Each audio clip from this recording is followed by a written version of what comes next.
Eagles Pep Band, and you're watching CITV.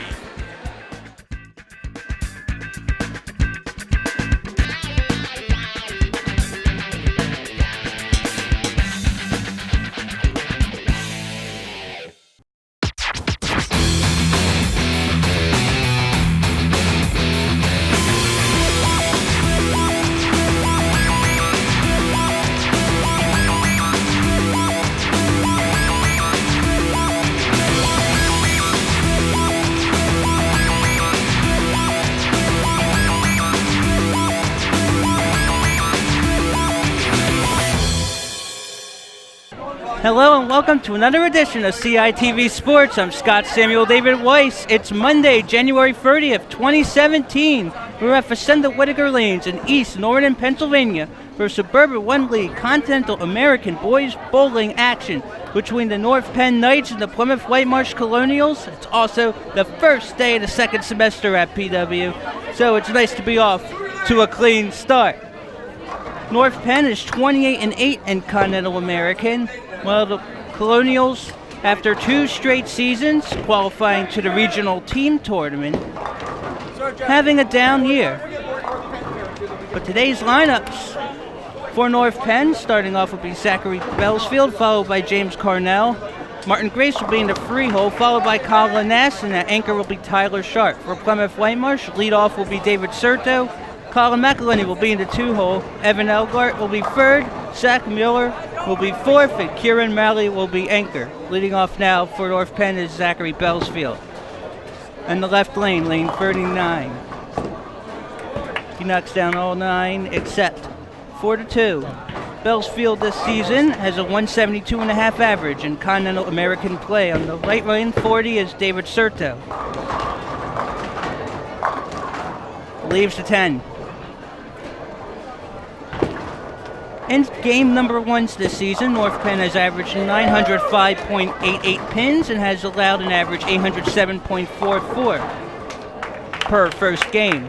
Bellsfield picks it up, starts it off with a 9 spare. James Carnell will be next for the Knights on the left lane as Serto will try to pick up his spare in the right lane. In 2016, the Knights became the first team in Suburban 1 Continental American to ever qualify for the state tournament during the regional era. Serto misses the 10, comes up empty. James Carnell for North Penn will be on lane 39, and on the right side, lane 40, will be PW2-hole Colin McElhenney. North Penn finished 5th during regional qualifying at last year's Eastern PA Regional, 3rd during the stepladder portion. McElhenney picks up 7. The Knights at the state tournament last year, which had been at North Forsyth Bowling Center, came in 10th out of 12 teams. That North Penn team featured a good amount of talent, which also included Tyler Sharp and Colin Ness, but also Christian Simpson, Dylan Bailey-Smith, and Lucas Denton. Carnell knocks down 9 pins except for the 7. Colin McElhenney on the right side has to deal with the 1, 3, and 8 pins. The Knights are coming off of a non-league clash against Quakertown from January 27th. This is Quakertown's first season, just started up bowling in January 2017, so that match didn't count, as McElhenney could only pick up 2 of 3, and it's back-to-back open frames to start game 1 for the Colonials, as James Carnell picks up the 7 back-to-back spares for the Knights. Each team rolls 3 games apiece, and after the 3rd game, we'll tally up the totals, and that's how you get your 4th game. The 4th game is the total score. Evan Elgart in the right lane starts off with a 9 for PW. Martin Grace gets all 10. Grace this season has averaged 178.33 pins per Continental American game. Colin Nass will be next in the left lane for North Penn. Colin Nass has a 206.71 average in conference play. Elgart picks up the 1-pin spare, gets the 5 to come down. Colin Nass knocks down 8 on lane 39. Nass this season had a 279 game against Penn Ridge on January 18th. He had 9 straight strikes before leaving the 6th pin. That's how he got the 279. He had a 621 series in that 4-0 win over the Rams. Zach Miller knocks down 8. Colin Nass picks up the 2-pin spare. So far, 3 spares and a strike for the Knights on the left lane. PW in the right lane. 2 opens and a spare. Right now it's 40-36 North Penn. North Penn and Lansdale, Plymouth, Whitemarsh, Plymouth meeting. As Tyler Sharp, the anchor, will be up next on the left lane as Miller finishes his first frame. Picks up the spare, knocks down both the 6 and 10. Back-to-back spares for the Colonials. Here's Tyler Sharp, a 2015 Suburban 1 Continental American Tournament champion. As a sophomore, he's a senior now. Comes up a bit short, leaves the 9. He'll have a spare opportunity. Here's Kieran Malley, the anchor for PW. He'll pick up 8 on his first roll. Sharp this season has missed 3 matches and has averaged 180.29. He has not had a 600 series in Continental American play since January 27th, 2016. That was a 607 and a 4-0 win against former conference foe Norristown. Sharp picks up the spare. Malley comes up empty. It's a clean frame for the Knights. 3 opens and 2 spares for the Colonials. As we begin the second frame, it's 50-46 North Penn. Through 1 in game 1. These 2 teams last faced off each other December 21st, 2016 at Earl Bowl. North Penn won 3 games to 1, 2,477 to 2,051. The most amount of pins PW knocked in any game was 716. Definitely not a good day. Zachary Bellsfield completed the strike. A good start for him, strike and a spare to begin the contest. David Serto, 7 and 2, back-to-back opens for him. That's already the 4th open frame for PW. James Carnell is up next off the spare from his first frame, and he gets nothing but 10. Back-to-back strikes for the Knights, their 3rd overall. North Penn looking to win Continental American for the 3rd straight year. Colin McElhenney picks up all 10, and he is going back slowly. In a funny manner, first strike for the Colonials, and it came in frame 2 of game 1. Martin Grace knocks down everything except the 10 on the right lane for North Penn. It's 108-65 Knights in the middle of the second frame of game 1. Evan Elgart's next. He had a 343 series against the Knights in the earlier season matchup. He gets everything in the pocket, 10 for him, back-to-back strikes for the Colonials. Another good roll for Martin Grace, a strike and a spare to begin his day. Zach Miller will be on the left lane for PW, Colin Nass on the right. This is Nass' 6th time facing PW in his high school career. It is Sharp's 8th facing PW. Miller gets everything except the 10, and Nass this time leaves the 6 and 10. Last time, I believe, was the left side he left.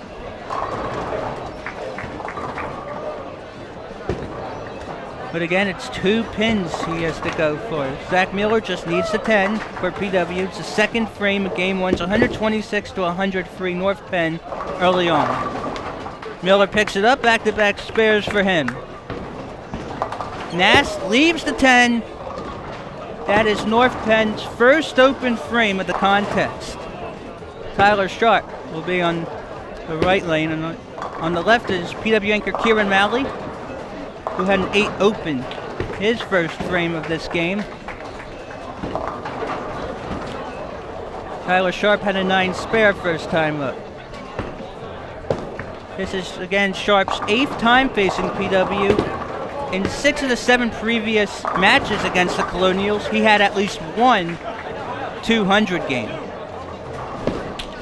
He leaves the 7. He'll have to go for another roll. Malley drops the 2nd, and he leaves the 6. So another open frame for him. So far, that's 113 for 2 frames, game 1 for PW. Right now, with Sharp rolling, it's 145 for North Penn. Sharp will get it. Back-to-back 9 spares for him. For 2 frames of game 1, it's 146 to 113 North Penn. Zachary Belsfield on his third frame gets the messenger to knock it down. That's a double for Zachary Belsfield.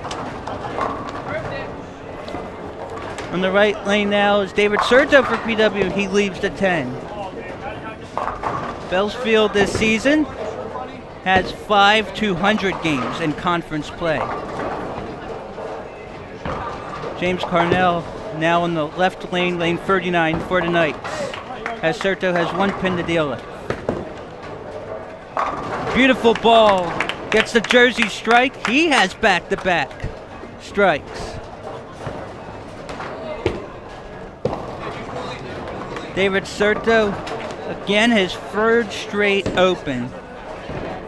Not a good start for the PW leadoff. Grace with his third frame now.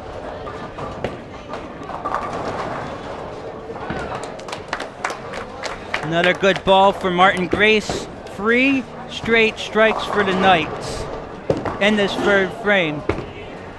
Colin McElhenney knocks down all pins except for the 3.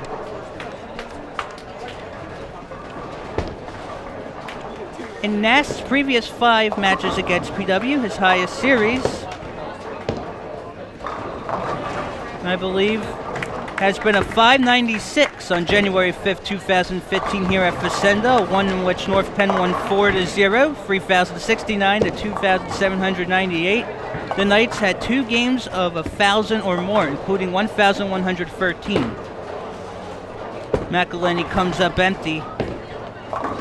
Yet another open frame for PW. That's 3 straight open frames dating back to the second frame of this first game. Colin Nast gets his first strike of game 1. 4 strikes, 4 bowlers for North Penn in frame 3 of game 1. 216 to 140 North Penn.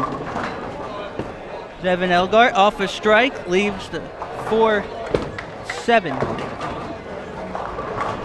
So here's Tyler Sharp on the left lane for the Knights. Again, this is his 8th time facing PW, but only once had he not had a 200 game against PW. That came on February 1st, 2016. PW won 3-1. That's the only time in which PW in the last 7 matchups had a higher pinfall than the Knights. Evan Elgart rolls it straight. That's not what he wanted to do. And that's the 4th straight open frame for PW, the 3rd in this 3rd frame of game 1. Sharp leaves the 3. He's on back-to-back 9 spares, looking for his 3rd straight 9 spare. And it'll be the 2nd clean frame in 3 frames for the Knights if he can complete it. Nice ball for Zach Mueller to get all 10, his 1st strike of the contest. Sharp will knock it down, and for the 2nd time in 3 frames, North Penn has nothing but marks. Sharp has 3 spares through 3 frames. It's 235 to 176 North Penn. Kieran Malley finishes the 3rd frame with a strike. Through 3 frames, North Penn 235, Plymouth Whitemarsh 186. We begin the 4th frame of game 1 as Serto starts the outside of lane 39. He gets everything. He finally has a strike. Now Zachary Belsfield off a double. Leaves 3 pins. It's our first split of the contest. He leaves the 4, 7, and 6. Colin McElhenney, lane 39, left lane for PW.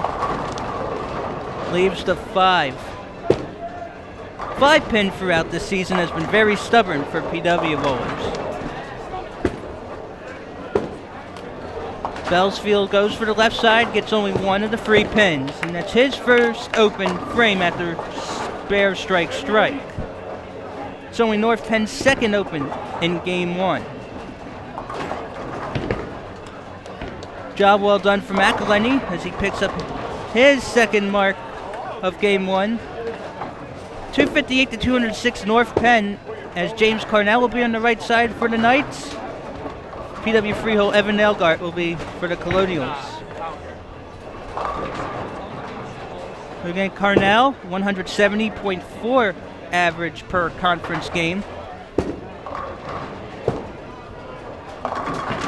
Elgart can't get, it looks like, the 6 pin. James Carnell, smooth roll. He leaves 3 pins on the right side. He's denied a turkey as well. 279 to 215 North Penn. We're in the middle of frame 4 of game 1.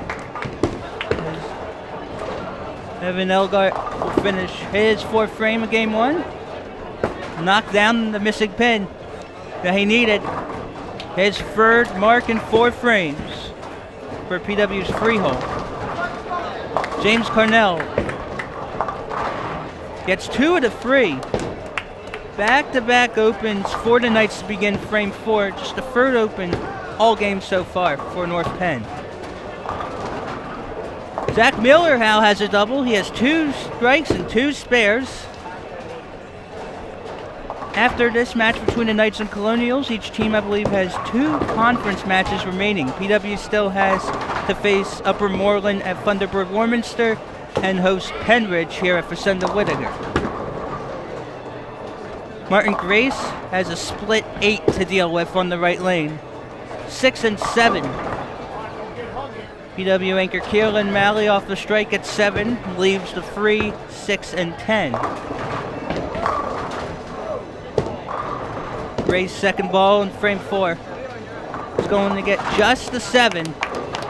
How about back-to-back-to-back opens to begin the 4th frame for the Knights? He has the 8 and 1. Nothing going for Kieran Malley, 7 open.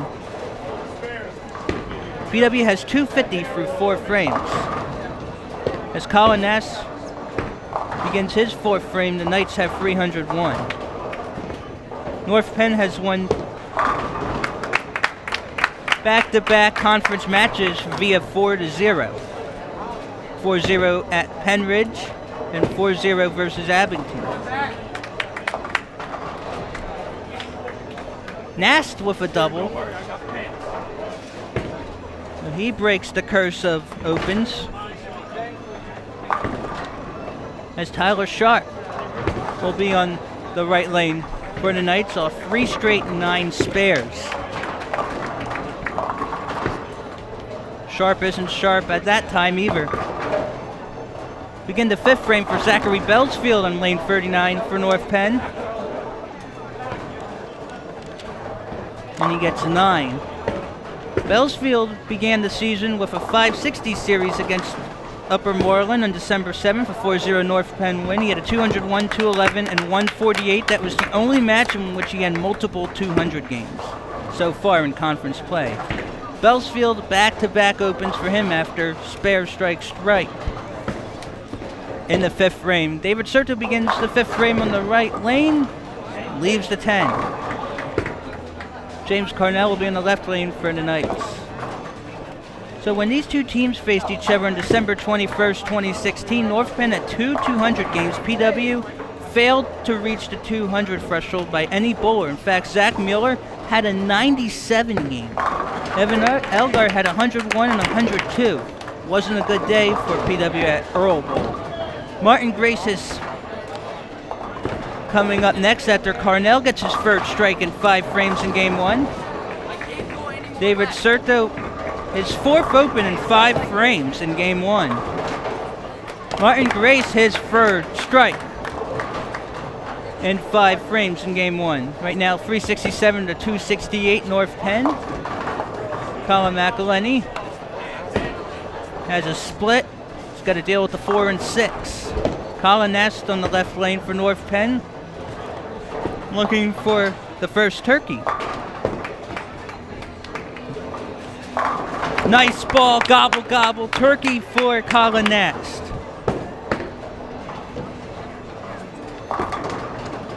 Colin McElhenney gets the 6, but can't ricochet to the 4. That's an open for him. His 3rd open in 5 frames in game 1. 397 to 285 North Penn in the 5th frame.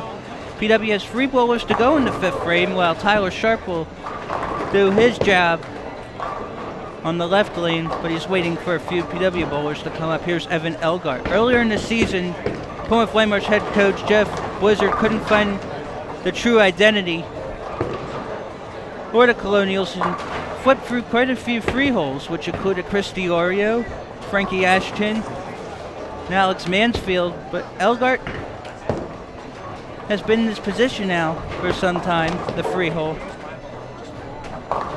He gets 8 on his first ball in the 5th frame of game 1. He has a 72 right now, pending this shot. He has the 6 and 10 to deal with. Comes up empty. It's his second open in 5 frames. 397 to 301. North Penn over PW in the 5th frame. 2 more balls to go for PW in this frame. Tyler Sharp will complete it for North Penn. 3 straight strikes for the Knights in this frame. Tyler Sharp looking for his first strike. He's got a dreaded split. Again, Tyler Sharp hasn't been as sharp this season as in years past. But his first match of the season, he had a 499 series, followed by a 529, 522, 500, but he had 450 in just 2 games and a 565. So he's trying to figure himself out this season as he has a 7 and 2 on the split. He opens for the first time this match and through 5 frames for North Penn. The Knights have 413 as Malley rolls. PW has 331. He leaves the 3, 6, and 10 on the right side as David Serta will begin the 6th frame of game 1 for the Colonials. Again, this is Suburban 1 Continental American Bowling on CITV. January 30th, 2017. And the last time January 30th was on a Monday was in 2012. That day, North Penn and PW bowled on these same lanes. The Knights won 3-1, but in game 2 of that match, PW got its lone game win with 1,160 pins, which I believe was a record for high game for PW back then. And then senior anchor Julia Selfinger rolled the second perfect game in PW history. The other 300 had belonged to Chris Hamish in February 2008. So we'll see if there'll be history made on this January 30th. Zachary Bellsfield starts off frame 6 with a gutter ball, the first ball gutter of the match. Colin McElhenney gets a strike. So that's 4 straight marks. Well, actually not. 3 marks in the last 4 frames for the Colonials. As Kieran Malley had a 7 and 1. But what's impressive is Zach Miller has nothing but strikes and spares. He is on a turkey. He'll be after Evan Elgart, who is rolling it right now. That's an ugly looking split, but it is doable. On the left lane, PW's Elgart, the free hole, has the 2, 4, and 10 to deal with. Meanwhile, on the right lane is James Carnell off a strike. He has 3 strikes in game 1. He gets his 4th. He has his second double of the contest. 5-star meeting.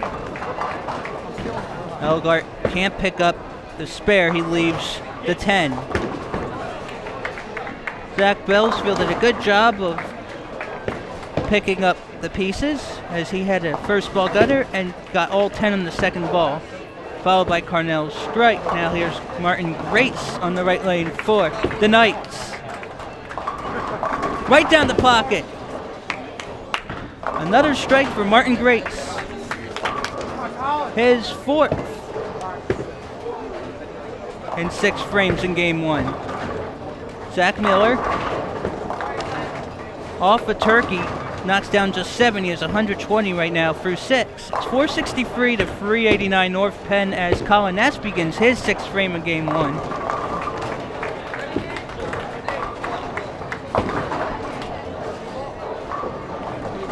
Ness has to deal with a 4-6 split. on the right lane. Miller's second ball. Off the deal with the 1, 2, and 4. He gets all. Nothing but strikes and spares for Miller. There is a possibility Zach Miller could be an Eastern PA Regional qualifier, as Nast comes up empty, just gets 1 of 2 on the split opportunity. 12 bowlers from Continental American will automatically qualify for regionals based on average in conference play. The Eastern PA Regional for individuals is scheduled for March 3rd, 2017 at Leisure Lanes in Lancaster. For boys, the team regional March 4th at Leisure Lanes, the qualifying portion. Should they make top 6 in qualifying, that would take place at 222 Dutch Lanes in Ephrata on March 4th. Tyler Sharp gets his first strike of the contest and through 6 frames in Game 1 for North Penn. The Knights have 499, the Colonials have 404 as Malu's going to finish it up and not get it. Kieran Malley, struggling through 6, has just 1 strike and 5 open frames. He has 58 through 6. Now the 7th frame, Serto picks up the pieces with his second strike. Zachary Bellsfield off the gutter ball spare gets the strike. Pins and no mercy for Zach Bellsfield, who had bounced up and down between junior varsity and varsity at times during the season, but has started the last 4 conference matches and finished them as well. So this is his 5th straight start for North Penn head coach Don Stanicki. Evan Elgart will be next after McElhenney. Colin McElhenney, the PW2 hole in the right lane, knocked down 8. James Carnell knocked down 9, left the 10. He was on a double. McElhenney's second ball will be nothing but air. It has not been a good season for the Colonials for missing those type of spare opportunities. He's at 90 through 7. Elgart will be in the right lane. Second ball now for James Carnell. He'll pick up the 1-pin spare. That's his 3rd straight mark. He has 4 strikes, 2 spares at an open through 7. He has 134. 548 to 440. Now 548 to 446. North Penn over PW in the middle of 7th frame of Game 1. Martin Grates. Bullseye. That's the second turkey of the contest for the Knights. The first by Martin Grace. He has a 128 through 7. And Martin Grace, his average, about 178.33 per conference game. Evan Elgart picks up the 4-pin spare. That's his 3rd spare and 4th mark overall in Game 1. He's at 91 through 7. Colin Nass leaves the 10. Again, Colin Nass gets a little over 206 per Continental American game. Followed by Tyler Sharp, the anchor. He'll be next. Zach Miller. Really good ball, but the 7-pin was left standing. Again, 6 frames. He has nothing but spares and strikes. This is the 7th frame now. Nass picks up the pieces, gets the 1-pin spare. As Tyler Sharp is up next with 4 spares, an open, and a strike. Again, Tyler Sharp won the Suburban 1 Continental American Tournament title in 2015 as a sophomore. Last year's tournament champ was Matt Dando of Abington. Before Sharp, the last North Penn Knight to win the individual tournament title was Kyle Transu in 2011, who had a 299 game at the tournament. He missed just 1 pin on his final ball. Sharp gets 8 of the 10 on his first ball in frame 7. As Kieran Malley gets 9. Again, he has just 1 strike. That was in the 3rd frame of this first game. 604 to 478. North Penn. Again, the Knights average a little under 906 per conference game in Game 1 this season. Sharp got only 1 to 2. That's his second open in 3 frames. Malley cannot knock down the 4. Boy, oh boy, it's not looking very good right now for PW. The Colonials have been to the regional team tournament in 2015 and 16, but looks like 2017 won't be another appearance, as Bellsfield has a double, his second double of the contest. That's 3 frames in a row in which he had 10 knocked down on 1 ball, if you include the first ball gutter spare in the 6th frame of this game 1. It's 626, the 492 North Penn, as David Serto for PW on the left lane has 3 pins to deal with. He's at 99 now. James Carnell for North Penn on the right lane, a 134 through 7 in this first game. He gets nothing but 10. James Carnell's 5th strike of this first game gets high 5 from head coach Don Stanicki. If North Penn wants to get back to the state tournament for a 2nd straight year, will have to do a lot better than its 885.77 per game conference average. As last year, the whole starting lineup for North Penn, Christian Stinson, Dylan Bailey-Smith, Colin Nash, Lucas Denton, and Tyler Sharp, each qualified for the individual regional tournament. That's a really good team if everyone on the team qualified. On the right lane is Grace, who has to deal with 1, 2, 4, and 7, and gets all of them. 8, actually. The 7 did get knocked down. For Grace, that's his 4th straight mark. McElhenney gets 2 of 3 on his spare opportunity. McElhenney has 1 spare, 2 strikes, and 5 opens through 8 in Game 1 against North Penn, the 2-time defending Suburban 1 Continental American champion. Doesn't have a big lead over Upper Moreland and Penridge, with 2 matches to go after this one. As Evan Elgart gets his 2nd strike of Game 1 for PW in the left lane, his 1st since frame 2.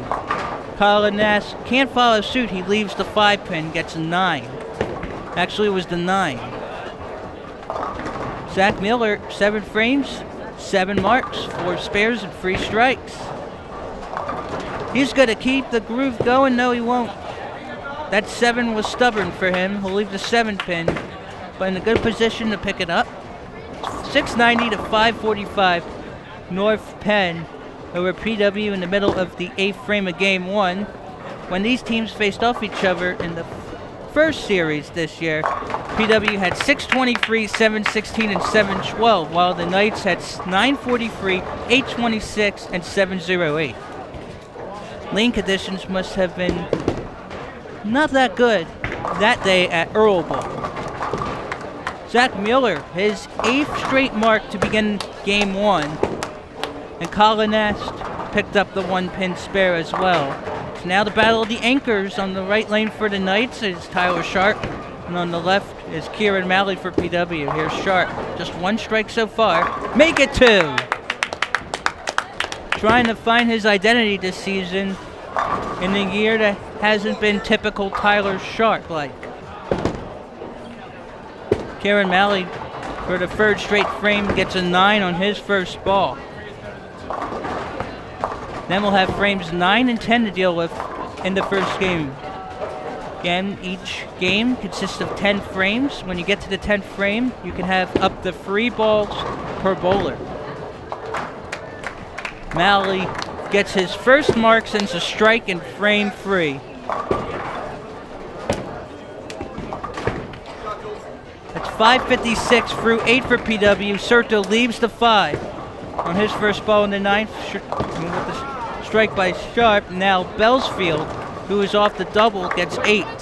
725 to 574 North Penn as we start the 9th frame of Game 1. Plymouth Whitemarsh Bowling has been in existence since fall of 2004. Jeff Blizzard has been the head coach in all 13 of them. And Don Stanicki has been at North Penn for quite a while as well. 2 of the longest tenured bowling coaches in the conference. Bellsfield comes up short, just getting 1 into 2. That's his first open since frame 5 of this first game.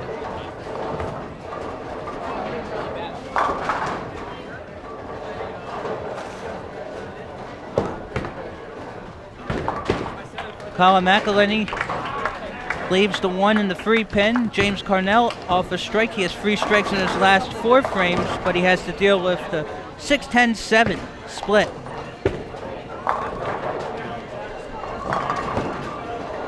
On the girls' side of Suburban 1 Continental American, Penn Ridge Lady Rams have already clinched the conference title. It is their first in program history. Congratulations to Brian Iacona's squad for accomplishing that feat. PW girls will battle the Penn Ridge Lady Lambs February 6th on Senior Day, and I believe CITV plans on broadcasting that varsity girls match between PW and Penn Ridge on February 6th. Evan Elgart gets his second strike of game 1. Meanwhile, Martin Grates gets nothing but 10. Yet again, that's already his 6th strike in 9 frames in game 1. Just frame 2, 4, and 8. He did not get all 10. Zach Miller, 9 frames, 9 marks. That's his 4th strike. And he has 5 spares. He's at 184 through 9. It's 761 to 624 North Penn, as Colin Nast and Tyler Sharp still have to do the 9th frame. Kieran Malley will be on the right lane for PW.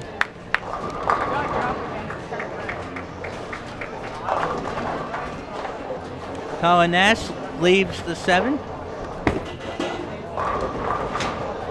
Malley knocks all of them down. That's his 2nd strike of game 1. Then it will be the 10th frame.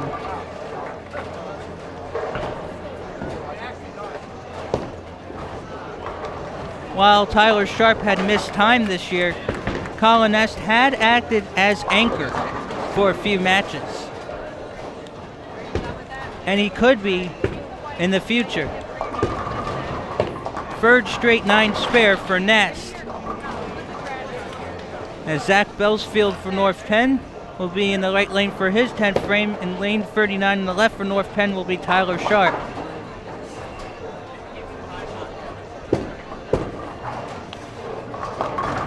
He leaves 2 pins, the 4 and the 7. In past years, Tyler Sharp's dad would not only go to home matches, he would go to basically every match, including tournaments, and he even went to the state tournament in North Versailles last year. They have a great father-son bond. And Tyler, of course, made his dad proud when they went to the state tournament as a team for the first time. Sharp picks it up with the spare through 9, 800 to 644. North Penn, as Zach Bellsfield load 9 on his first ball in this 10th frame. His second will be a spare. He'll get one more ball. He's at 168 right now. David Serto leaves the 5 yet again. He's at 142. During the first meeting this year against North Penn, Serto had a 444 series. His highest game was 173. Zach Bellsfield had a 261 in that meeting in 2 games. He did not start the first game. That was Leland Lee, who is on junior varsity status. At Bellsfield finishes his first game for strike. That's a 178 after 1 game for the North Penn leadoff. Serto gets a spare. We'll have one more opportunity. Right now it's 820 to 663 Knights over the Colonials as James Carnell off a 7 split open. That's a 168. Here's Carnell. Gets all of them. James Carnell at 178. He could finish with a 198 maximum in this first game. David Serto gets 8 on his final ball of the 10th frame. He finishes game 1 for 151.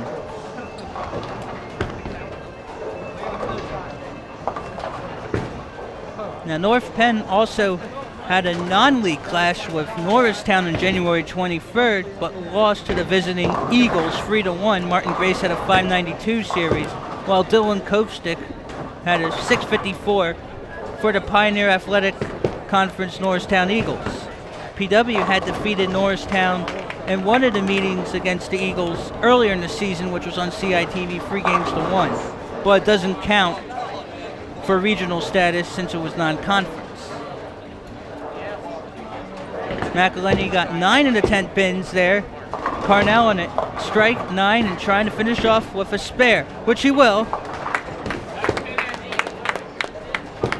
With a strike 9 spare, Carnell finishes game 1 with a 188. Good start for him. Good for someone who averages a little over 170 a game. McElhenney picks up the spare and has 1 ball to go at 118. Martin Grace with his second double. He had a turkey in frames 5 through 7. That's already his 7th strike. He's at 194. Colin McElhenney, the first meeting against the Knights, had a 416 series. His high game was 158. His low, 115. Doesn't get the head pin. That's the only thing he didn't get. He finishes with a 127. PW 2-hole, Colin McElhenney a 127. Martin Grace with his second turkey of the contest. He's at 214. His highest game this season, as I'm checking the stats, I believe was 245 against Chaparral Horsham on January 10th. It was a 3-1 loss at home to the Hatters, though. Grace's last ball is nothing but strike. 4 straight strikes to end game 1. Martin Grace with a 224. A good start for the North Penn free-hole through 1 game. Right now it's 890 to 717. North Penn. The Knights, the most they've had in any game 1 this season, 1,014 against Abington. A 4-0 win on December 19, 2016. The least they've had in any game 1, I believe, was 787 against Upper Moreland, a 3-1 loss to the Bears on January 11th. Evan Elgart gets his mark there on the 9 spare. Colin Ness follows suit with a strike. That's the 6th strike by any Knight. This 10th and final frame of game 1. Best out of 3, the 4th game is the total score. Nass in the pocket. Can't get a messenger to knock the 10. He's at a 190. Colin Nass, a little below his average of 206 per conference game, according to my calculations. Evan Elgart with the 9 spare, 8 in the 10th frame, finishes with a 168. That's a whole lot better than what he did against the Knights on December 21st, 2016. His highest was 140. That's a good start for him in this game. Colin Nash shakes his head. He knows he could have had a 200. He finishes with 191. But that is a nice first game for the North Penn 4-hole. Zach Mueller, 9 frames, 9 marks. 920 to 727 Knights as he approaches the lane. That 7's not going to fall, but he's at 202. Not bad for someone who had a 97 in game 1 against these same Knights the last meeting. He had a 97, 144, and 147, so already doing a whole lot better. Sharp on the right lane, gets 9 to start. He's at 157. And again, he hasn't had a 600 series in conference play since January of last season. It's been a year. Mueller with his first open frame in the contest, but finishes with a 202 as we are at the anchor portion. Tyler Sharp comes up empty, a 9 open. That's 157. The Knights finish game 1 with a 938. as Kieran Malley gets 9 on his first ball. PW at 763. The Knights are going to get their 29th conference win in the season. Losses keep piling up for the Colonials. This is the first 200 game by any Colonial. I'm talking about Zach Miller against North Penn. Since February 1st, 2016, PW's 3-1 win here against the Knights, when the Colonials had 5 bowlers combined for 200 games.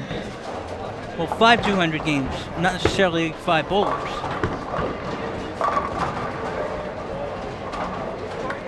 Again, PW has not been swept by North Penn in any game, in any match since January 5th, 2015 here at Facenda, 4-0. It was 3,069 to 2798. That's a great finish from Malley to get 9 spare strike. And he finishes with a 127. So after one game, North Penn leads 1-0 and 938 to 775. Game 2 is coming up on CITV. I'm Scott Samuel David Weiss. Stick around for more bowling action.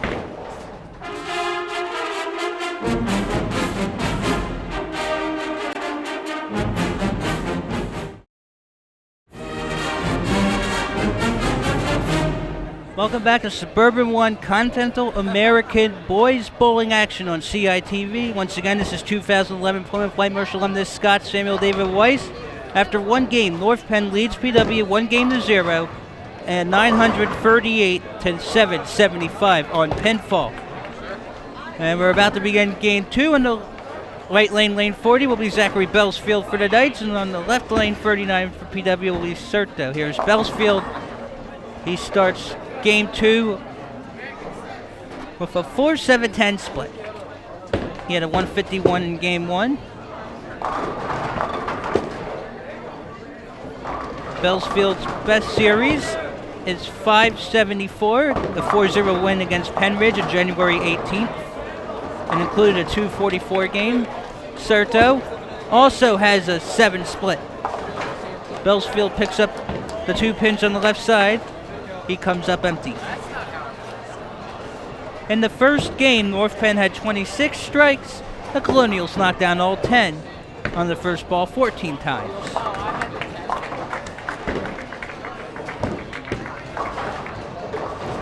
Serto's second ball, very close to hitting the 6, but comes up short. He gets 2 of the 3 as well. He starts off with an open. James Carnell now in the right lane for the Knights. He had a 188 game 1. Gets 9 of the 10. Carnell will have to deal lift the 8 pin. Colin McElhenney off a 127 game for PW. And does not roll it in the middle. One of the problems McElhenney has is since he's a straight ball bowler, he doesn't necessarily position himself properly. He has 5 more pins to go as Carnell picks it up. First mark of the second game for the Knights. Momentarily, it's 14 for PW and 19 for North Penn. McElhenney, it's a little better, but doesn't get all. He leaves the 1 and the 3. That's a 5 and 3 for him. McElhenney in the first game had 6 open frames. Martin Grace starts his first frame of the second game with a 9. He led all bowlers with a 224 first game.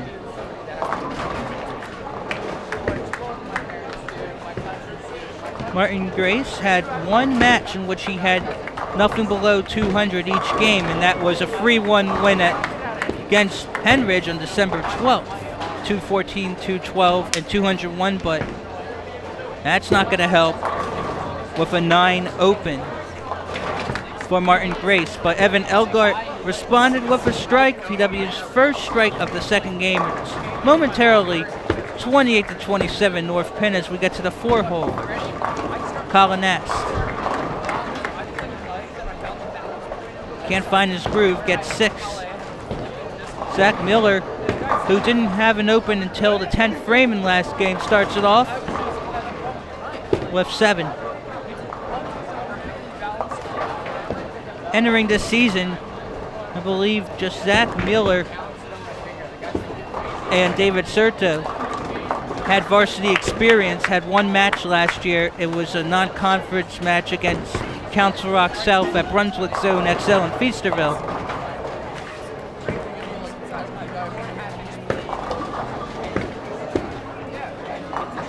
Miller just gets 1 of 3. For the second straight frame overall, he hasn't opened. His first open of game 2, PW has 35, North Penn has 38. Tyler Sharp, the anchor, begins his first frame for the Knights.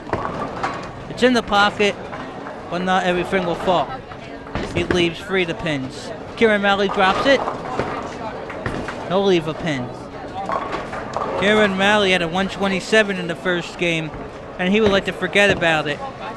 He had 6 opens in the first 7 frames, but then 8 through 10 had spare strike, 9 spare strike. So he ended on a positive note.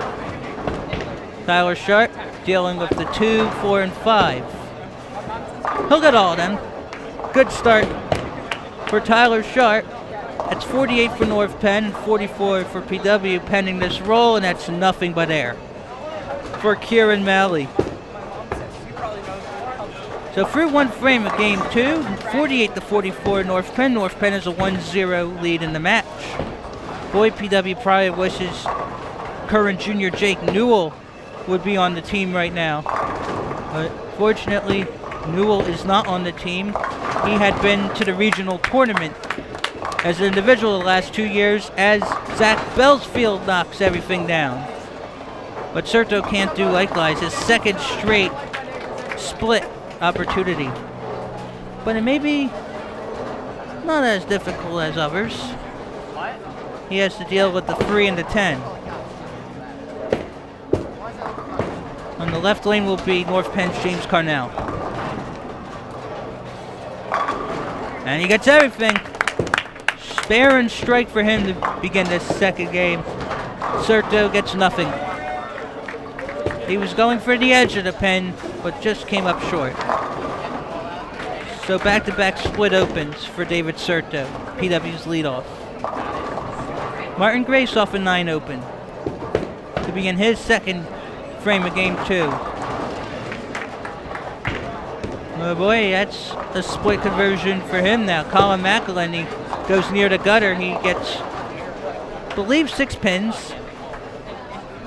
Again, his issue is his positioning. So it's lanes 39 and 40 here at Facenda Whitaker Lanes, January 30th, 2017. First day of the second semester at PW. Right now, 86-58 North Penn in the middle of game 2, second frame. Grace has back-to-back open frames. That's a split 8-1. He's at 18 for 2. McElhenney has to deal with the 1, 2, 3, and 5 pins. He had a 5 and 3 in the first frame of this game. He picks it up. That better ball got him the spare. Just PW's second mark in 7 bowling frames in this second game so far. And we're in game 2. Colin Nats sticks the landing, knocks everything down. His first strike of the game. Nats had 4 strikes in game 1. Evan Elgard off a strike, leaves the 5. Has done a lot better in this contest against North Penn than the December 21st, 2016 matchup. Since we're in game 2, this season, North Penn has averaged 896 pins per Continental American game number 2 and has allowed an average 845 per set number 2 to conference opponents. Elgart can't get it. 9 open for Evan Elgart. Here's Tyler Sharp. He had a 157 in game 1, but started this game with a 7 spare. There's 10 more for Tyler Sharp. That strike puts North Penn up 127-80 in the middle of the second for PW in game 2. Zach Miller getting instructions from Jeff Blizzard. Again, PW has 2 more matches left in the conference season. So does North Penn. North Penn still has to once again face Upper Dublin and Hatboro Horsham. Of course, PW began this conference season 0-8 with 4-0 sweep losses by Hatboro Horsham and Abington here at Facenda Whittaker. Zach Mueller, after having 9 straight marks in the first game, has 3 straight opens, 2 straight to begin the second game, an 8-1. Again, he had a 97 game against North Penn in the first meeting this season against the Knights. Kieran Malley gets all 10. That's only his, I believe, 4th strike in the contest so far. It's 127-99 North Penn as we begin frame 3 of game 2. The 2017 Suburban 1 Continental American Tournament is scheduled for February 16th. I believe it's tentatively scheduled for Earl Bowl in Arlington. If there are any bowlers who have not yet qualified by average, then the 3 highest scorers who have yet to qualify and have played at least half of their team's games on varsity would get at-large berths to the regional tournament on March 3rd. David Serto finally got a mark to begin this game. Zach Belsfield has 2 opens and a strike after an 8 open in this 3rd frame. James Carnell off a spare and a strike in the right lane. Colin McElhenney for the 3rd straight frame can't get the ball down the middle. Last season, when PW had finished 2nd in the conference behind North Penn, had Matt Amadio, Sean Diorio, Jake Newell, John Hansel, and Dom Procaccino. Only Hansel and Newell qualified for the individual regionals last year. Carnell cannot get the messenger to knock down the 10, so he'll have 1 pin to deal with. McElhenney doesn't get the messenger to knock down the 5. He has a 6 and 3. That's 2 opens and a spare through 3 frames for him. He's at 33. It's 161-124 North Penn in the middle of frame 3 of game 2. North Penn won the first game 938-775. Carnell comes up empty. Spare, strike, and open in this second game for him. Evan Elgart off for strike and 9 open. And this is going to be a split for him. It won't be difficult. He'll have to deal with the 3, 9, and 10. Have to just go in between the 3 and 9 and 10 and nudge it. Martin Grace has a split 7. He had 2 strikes and a spare in his first 3 frames of game 1. Right now, he has an open, and a split 7. And maybe an open, as Evan Elgart gets split 7-1 on his 3rd frame. Grace with his 3rd straight open frame. He had a turkey the 10th frame of game 1 to finish with the 224. So that's back-to-back-to-back open frames and frame number 3 in game 2 for the North Penn Knights. Zach Mueller finds a groove finally in this second game. His first mark is a strike in frame 3 of game 2, but PW is down 170-142 in the second game and down 1 game to none. Colin Nast, no mercy, knocks everything down. Back-to-back strikes for the 2-hole for North Penn. Colin had been a key contributor to the 2016 squad that qualified for the PA State Team Tournament that was in North Forsyth. This year's team tournament would be March 18th at 222 Dutch Lanes in Ephrata. Again, only 6 teams from regionals will qualify for states. That's 12 total if you include the 6 from Western PA. Kieran Malley gets 8, leaves the 3 and 6 pins on the left lane. Tyler Sharp, the anchor for North Penn. On the right lane, he has a spare and a strike, looking for a double. Answers the bell. That's actually his first double this match so far.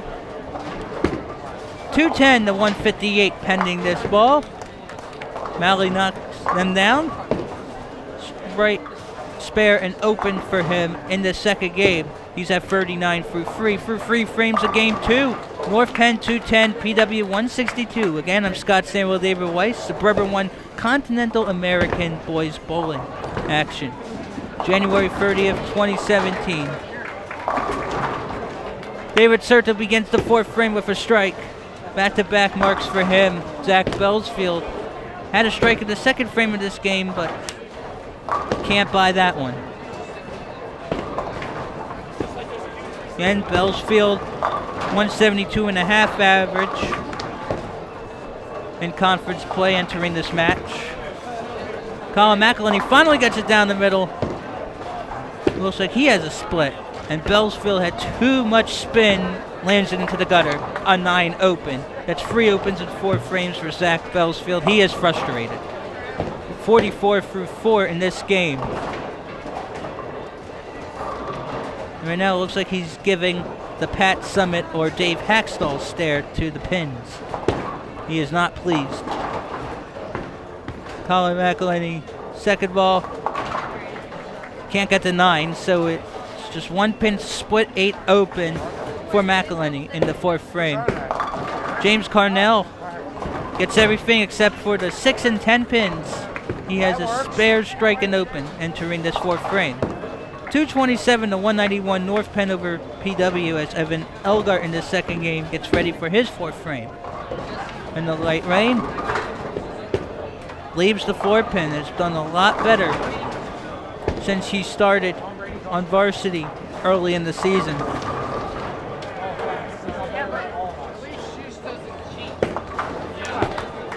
Picks it up.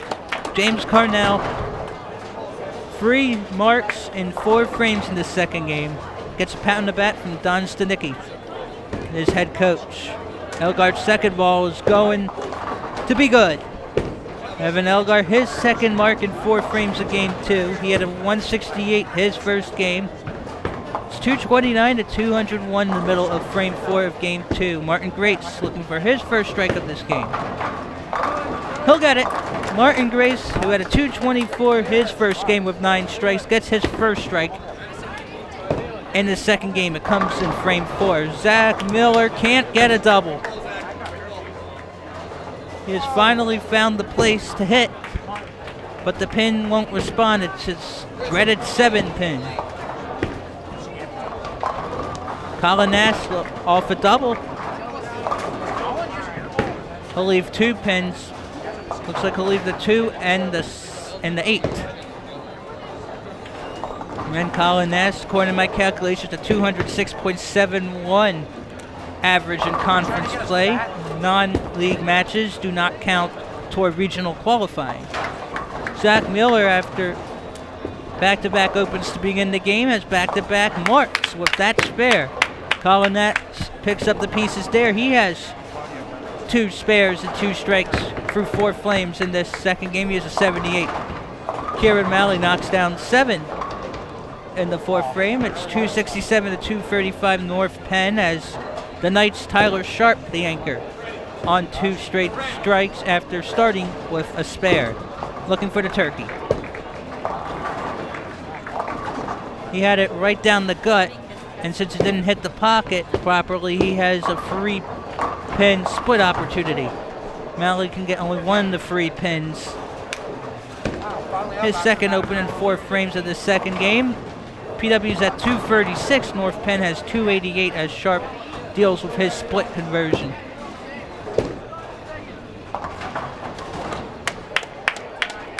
A very valiant effort there by Tyler Sharp, but he comes up empty, gets 2 of the 3. Zach Belsfield has a pin wobble but can't come down. He has 1 strike in this game, but starts out the 5th frame of game 2 with a 9. David Serto can't get everything down with authority. He leaves the 9 pin. It's 254 for PW and 301 for North Penn. The Knights won game 1, 938 to 775. Bellsfield gets his first spare of game 2, his second mark of the set. Serto in the left lane, lane 39. And again, 5 years to the day ago today, January 30th, 2012, Julius Selfinger had a perfect game for the Colonials against the Knights at this same facility.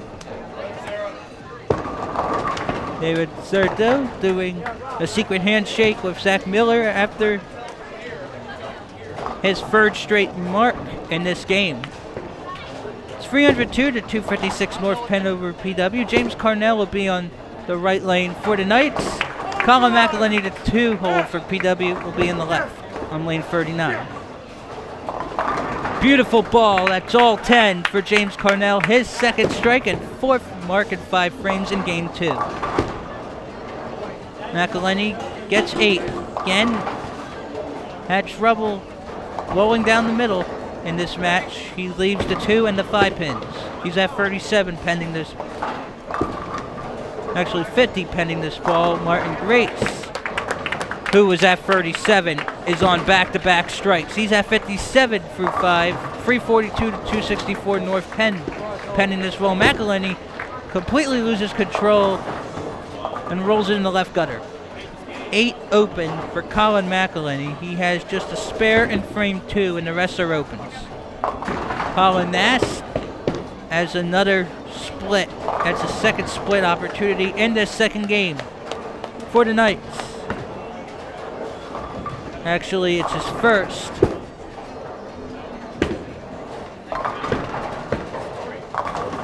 The Knights have already had 4. This is the 4th split opportunity. And Nast, with his first split opportunity, comes up short, getting just 1 to 2. He's at 95 through 5. Evan Elgart picked up his second strike of the second game. Zach Miller leaves the 6 and 10 pins as Tyler Sharp off the split 7-2 with 2 strikes to spare and open in this game. Has another split conversion, but this is much easier. He has the 3 and the 10, has to go in between those 2 pins, and he should be just fine. Again, Tyler Sharp, a 2015 conference tournament champion, as Miller, for the 3rd time in 5 frames, has an open in this second game. He had just 1 open in game 1. Sharp can't get the 10 pin. He has back-to-back split opens. He's at 84 through 5, 368 to 300 as Malley will finish the 5th. With 9 to begin, he leaves the 3. PW, once upon a time, had been a contender in the Continental American Conference, actually split the title with Norristown in 2010, and that's the only time PW had ever won a Continental American bowling title. David Serto with authority, all 10 4 straight marks for the PW leadoff. Malley finishes off with his 3rd mark in 5 frames. This second game, 368 to 330. As Zach Bellsfield will begin the 6th frame for the night. Colin McElhenney again can't get it to roll down the middle. And he is definitely giving some motions and gestures to the pins. Not inappropriate. He's just telling the ball to go to the left. Zachary Bellsfield, his 2nd strike of this game. He has 7 overall, if you include the 5 in game 1. McElhenney's second ball is much better, gets all in it. He has 2 spares, but 4 opens. 388 to 340 North Penn over PW in the middle of frame 6. Evan Elgart will be on the right for PW, off a strike. James Carnell for North Penn, off a strike.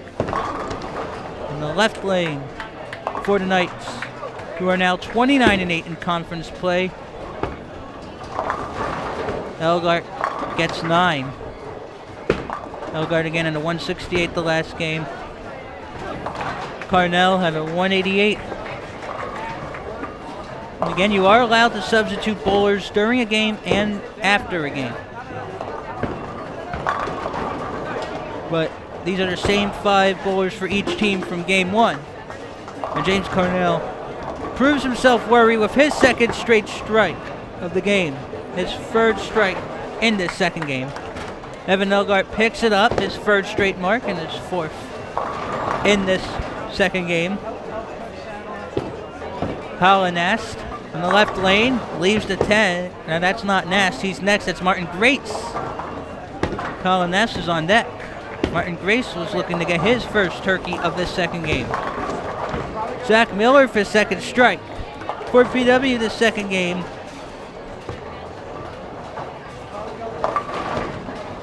Martin Grace, second ball. Is symmetrically good. With the 10 pin, 9 spare. He has 3 straight marks after 3 straight opens to begin the second game.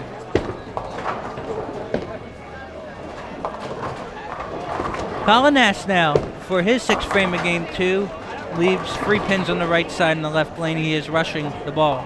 444 to 370 North Penn over PW in this second game as Kieran Malley will get his 6th frame.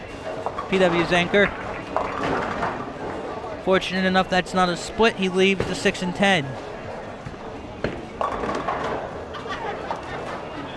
Plymouth Whitemarsh girls basketball enters this week 17-0, while the boys basketball team has 3 losses.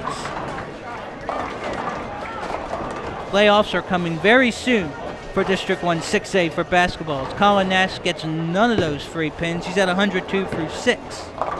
Yikes for him.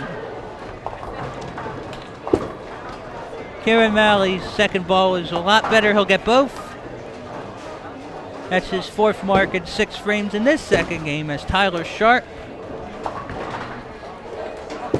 will conclude the 6th frame for the Knights with his 3rd straight split opportunity. Zach Belsfield starts the 7th frame. He'll leave 1 pin. Off a strike though. He leaves the 3. And Belsfield has been in all but 2 conference matches. He did not participate on varsity on December 12th and December 19th. 3-1 and 4-0 wins against Penridge and Abington. Sharp gets only 2. That's his 3rd straight open frame after spare strike. Zach Belsfield with a smile on his face after the spare. Now we're in the 7th frame. 1 bowler down for North Penn. PW to begin the 7th frame. It's 473 to 388 North Penn over PW in game 2. North Penn won game 1. 938 to 775. It is aggregate score. So the pinfall does accumulate after each game. James Carnell, gobble gobble, gets the turkey, his first turkey of this second game, his 4th strike overall in game 2. He's at 128 through 7. Carnell had 6 strikes in the first game. 503 to 406. North Penn, as Martin Grace has his first ball in the second frame, in the second game's 7th frame. Leaves the 2 pin, gets everything else. Serto's second ball is going to be a dandy. Wasn't pretty, but done just enough to get his 5th straight mark. He has 2 strikes, 3 spares, and 2 opens. 107 through 7 for David Serto, PW's leadoff. Grace's second ball is going to be not good enough. It is too far to the left side. That's Grace's first open since the 3rd frame. Colin McElhenney gets 8. A much better ball. Leaving the 6 and 10 pins as Colin Nast is up. And he gets all 10. His 3rd strike of game 2. And he had 191 in game 1. Colin Nast, someone to look out for come regional tournament time as McElhenney gets both to pick up his 3rd spare of the game, his 2nd in a row. He does have 4 opens, though, in this second game. He had a 127 in game 1. Evan Elgart, 3 straight marks, 4 overall in this second game. On the left side, lane 39 for PW. The free hole is at 86 before this roll. The pin spins but can't knock it down. The 9 pin not kind to Evan Elgart. Tyler Sharp will be in the right lane for the Knights. This is Tyler Sharp's 3rd straight season as North Penn's anchor. He is a senior, and this is his 8th match against PW. Entering this match, the Knights had won 19 of the 28 games against PW. Elgart comes up short, getting that pin. His first open since frame 3 of the second game. PW has 444. The Knights have 531 entering this roll. This time it's not a split. Last time he did not have a split on his first ball was a strike in frame 3. This is frame 7. Zach Miller gets everything. Double for him puts him at 93 through 7. PW's at 464. The Knights are at 540 in game 2. PW lost the first game 938 to 775. Sharp is sharp that time. Gets his first mark since the 3rd frame. He's at 103 through 7. Kieran Malley gets 9. Zach Belsfield will begin his 8th frame, I believe, on the left side.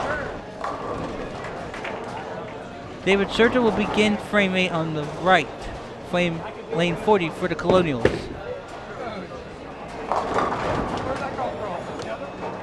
Very fortunate he doesn't have a split. He's at 125 after that roll. Kieran Malley's looking at it because he did not get the 9 pin.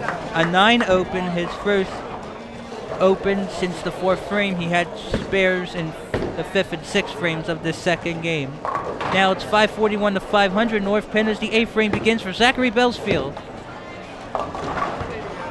He went way outside and he doesn't understand what's going on.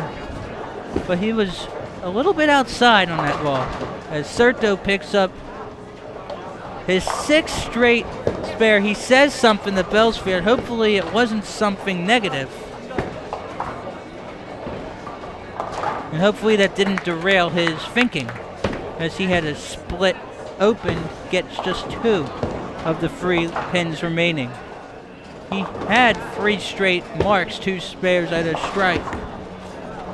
Before that, Colin McElhenney knocks down 9 in the 10. Another better ball. He leaves the 5 pin on the right lane. 96 for him right now. James Carnell on a turkey. Can't get the ham bone. He gets it. Ham bone for James Carnell, his 5th strike of the second game. 158 through 8. He had a 188 in the first game. Got the messenger to knock down the pin in front. McElhenney picks up the 1 pin spare. That's 3 straight spares for him. Martin Grace leaves the 4-7. 595 for the Knights. PW at 520 as Elgart begins his 8th frame. The PW free hole. Nicely done. Strike for Evan Elgart. That's his 3rd X. This second game, he's at 114. Keep in mind, he had a 168 in game 1. Martin Grace picks up the spare. He had a 224 in the first game. Doesn't look he's going to get a 200 this second game. He's at 114 through 8 as Nass will be next. Zach Miller on a double. Oh boy, it is the old-fashioned, dreaded 7-10 split. And Nass leaves the 10 on the left lane for North Penn, and he's upset about it. It's 6:15 to 5:54 North Penn for the first 3 bowlers of the 8th frame of game 2. In the Professional Bowling Association, some tournaments, if you convert a 7-10 split, I believe that's $100,000 in your pocket. That's not going to be good enough. But he gets one of the two, though. Nass picks up the 10 pin. That's his third spare and 6 mark in 8 frames for the North Penn 4-hole. Kieran Malley, PW ranker, 38th frame of game 2. Doesn't get the head pin, leaves free. Here's Tyler Sharp. Frames 4 through 6 had split opens. Right down the middle, he gets all 10. Tyler Sharp's third strike and his first since the third frame. North Penn's through 8. The Knights have 637. The Colonials right now with Malley have 563 pending these pins. He'll get just 2. That's his 4th open in 8 frames of this second game. It's 637 to 565 North Penn as we enter the 9th frame. PW on the left side, North Penn on the right. Here's Serto. Gets all 10. That's his third strike, and that's his 7th straight frame of a mark. Bellsfield can't answer the bell.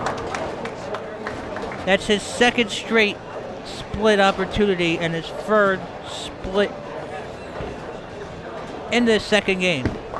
But again, there are 3 games, 10 frames each. The 4th game is the total score. The pinfall, that is. Bellsfield had a split 7 to deal with. McElhenney, his first ball in the 9th frame. Leaves the 1, 3, and looks like 8 pins. Bellsfield can only get 1 into 3. That's a split 7-1. That's his 5th open in 9 frames. The second game, he's at 118. James Carnell will be in the right lane for the Knights on a ham bone. 4 straight strikes. He has 5 overall this game. He had a 188 game 1. Right now for 158. Pending the roll. Gets the free pin spare, Colin McElhenney did. That's his 4th straight spare in the second game. He's at 114. Carnell came close. He left the 4, so the string of 4 straight strikes comes to a close, but he's at 185. He was at 188 again last game. Evan Elgart has the unfortunate privilege of dealing with the 4-7-6-10 split. Carnell picks it up. From frames 4 through 9, he has nothing but 2 spares and 4 strikes. As he picks up the pin strike, he's at 187. 674 to 614, North Penn, the second game. As Elgart has to deal with this.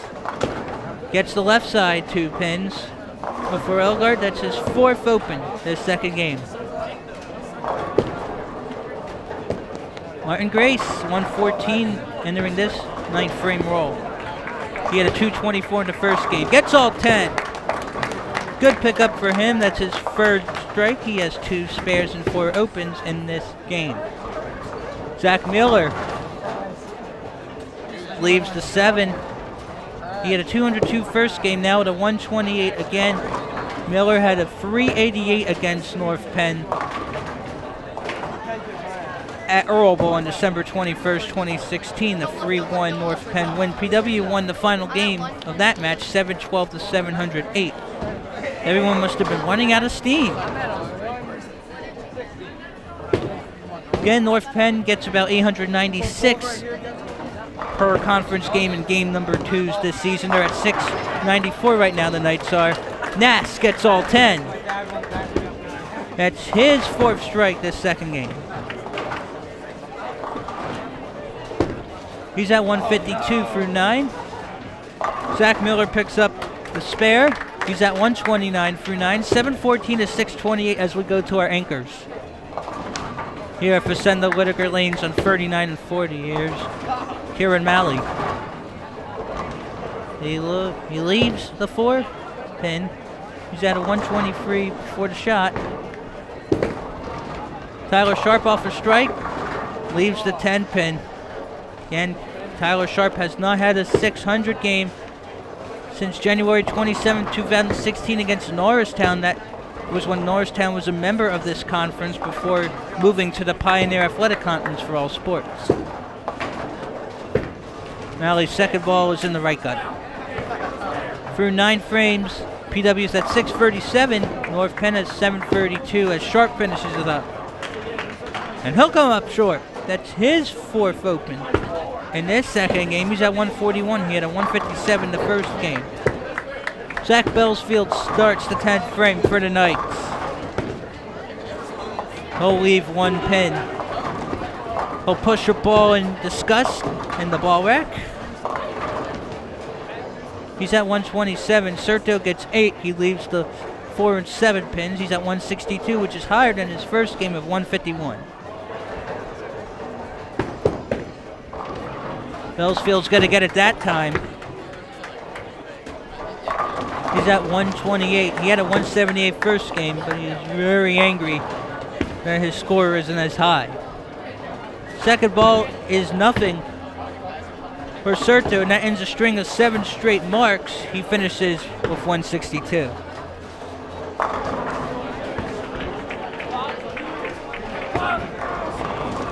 And Bellsfield ends it with maybe a word you shouldn't use,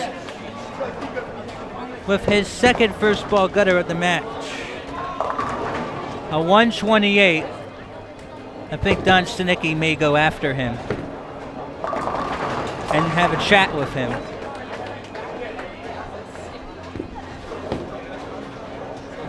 Colin McElhenney's first ball leaves the 1 free. It looks like 6 pins. It appears Don Stanicki has not had a chat with Bellsfield. He is chatting with North Penn girl bowlers. James Carnell has 9 on his first ball, the 10th frame. That's 205 already better than his 188 in the first game. McElhenney's second ball is good. 5 straight frames with a spare. Puts him at 131, already higher than his first game total of 127. Zach Miller already has his head down on the table even before he gets a turn a few bowlers from now. James Carnell opens the frame. He has a 205. In the second game, that puts him at 393 through 2. McElhenney gets 5. That means he finishes with a 136 in the second game. Martin Grace gets everything on that ball. Back-to-back strikes for the North Penn freehold.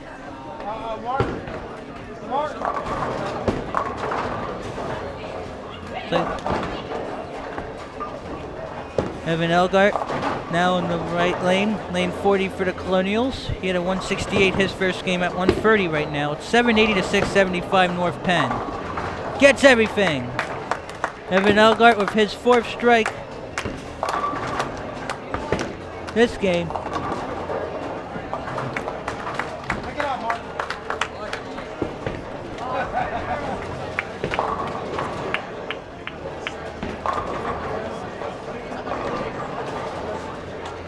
Grace gets 9 on the second ball. He's at 172.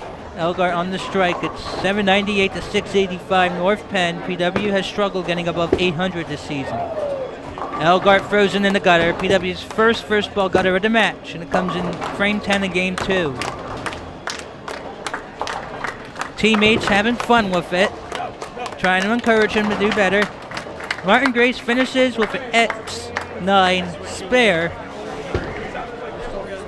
He finishes the second game for 173. Didn't look like he would do as well early on, but he picks up pieces. Has right now a 393, a 397 actually for 2. Evan Elgart's final ball is 8 of the 10. He has a 148. Colin Ness, first ball in the 10th frame is nothing but 10. His second straight strike, the second time this game he has a double. Zach Miller will be on lane 40 on the right side for PW. A 129 right now. He had a 202 first game. Leaves the 7. Colin Nash, the 191 first game. 172 right now in the second. Again, averaging a little over 206 pins per conference game. Gets everything. Gobble, gobble. That's his second turkey of the match.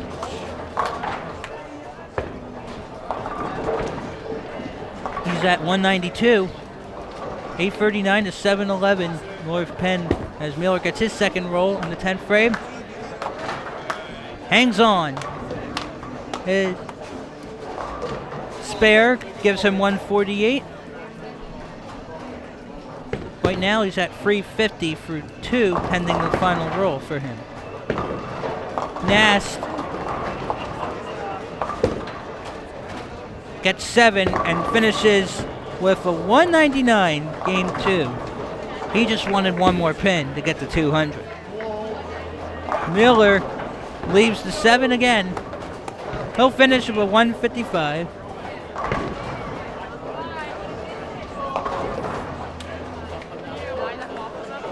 So Miller is at 359 for 2. Final rolls for both the Knights and Colonials in game 2.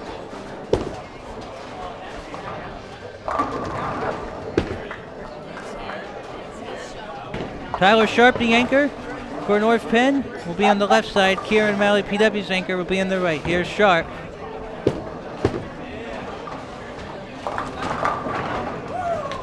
Looks like he leaves the 2 and the 5 pins. Kieran Malley leaves the 6 and the 10. His teammates are having a little bit too much fun. It's been that type of a season for Plymouth Whitemarsh. A season after finishing second in Suburban 1 Continental American. PW is going to finish in the bottom 3 most likely in this 7-team conference. Maybe Quakertown will join the bowling conference next season as Sharp comes up a bit short. He finishes game 2 for 150.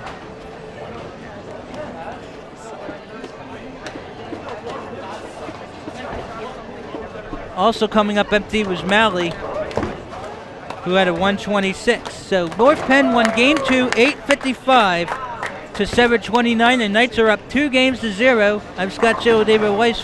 Third game is going to begin momentarily. Hard to believe we have just 1 day left in January 2017 already.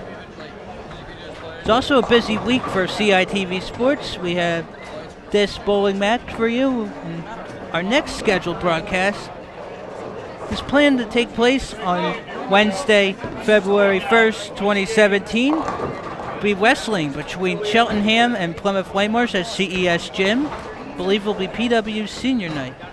The Colonials wrestling team, I believe, has 3 straight dual meet wins.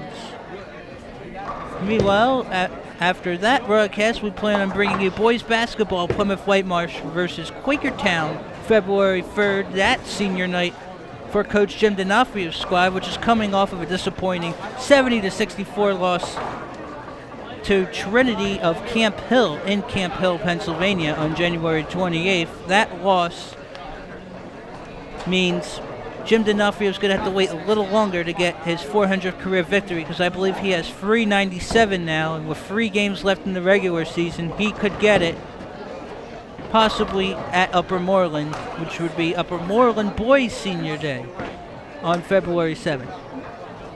So we're going to begin the third game. It looks like Chris Diorio is going to be entered as a substitute for the Knights. The lineup's going to be switched a bit. Again, substitutions are allowed between games, after games 1 and 2, and it looks like we have Chris Diorio and Alex Kraus joining the varsity ranks for the game, and Alex Kraus does a great job for some of our productions as well when he's not bowling. So it's nice to see him succeed and also bowling. He had a 292 in 2 JV games against North Penn before this one. So far, leading the way for all bowlers is Martin Grace for North Penn for 397, followed by Colonials for 390. But also, in between those two at 393 is James Carnell. PW is led by Zach Miller's 359. Evan Elgart has 316, 313 with David Serto. Kieran Malley has 253, and Colin McElhenney had a 263. So again, it's 3 games, 10 frames each. The 4th game is the aggregate score. And PW has 2 more conference matches left. February 1st at Thunderbird Warminster against Upper Moreland, and February 6th home against Penridge. North Penn, with the Game 2 win as well, improves to 30-8 in the conference season. Could still be in first place with 2 matches to go. Interestingly enough, North Penn this season has had 900 or more pins in 3 straight games in a match just twice, on December 12, 2016 and January 18, 2017. Those were both against Penridge. But for some reason, seems like the Rams like giving up 900 games to the Knights. So we're going to begin Game 3 with some substitutions. It's like David Serto will be with PW. But we have Chris DiOrio, a freshman. His brother Sean DiOrio was a member of the 2nd place team for PW in 2016. Leland Lee has been inserted for North Penn as the leadoff. This will be Leland's first action since January 11th, 2017 on varsity for conference play. He had a 492 that match. Leland Lee will start it up. He is a lefty. Starts his first frame in Game 3 on varsity with the old-fashioned 7-10 split. James Carnell will still be after Lee. Zach Belsfield was removed after a 306 2-game series.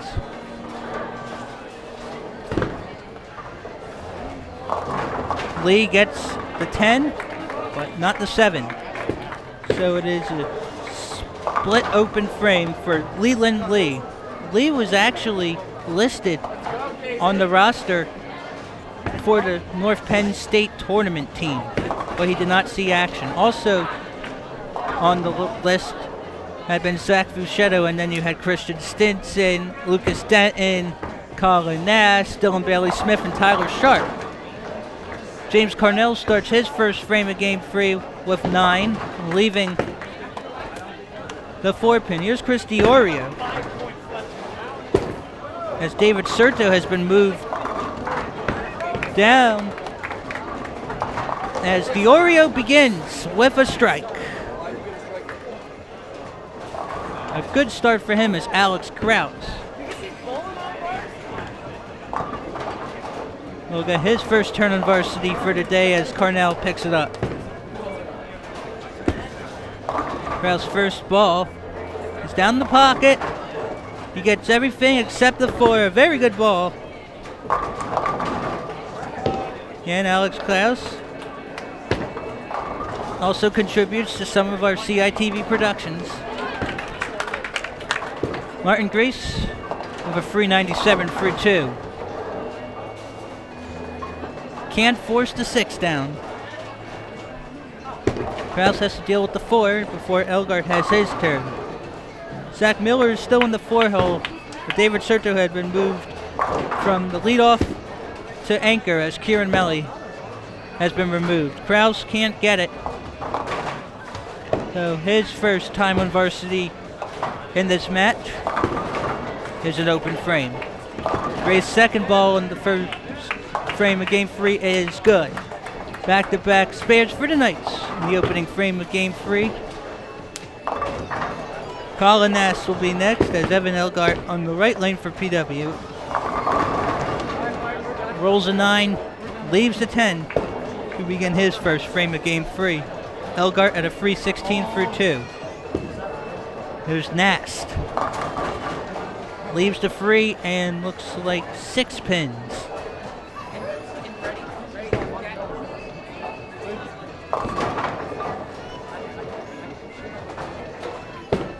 Right now it's 37-28 North Penn. The Knights lead 2-0.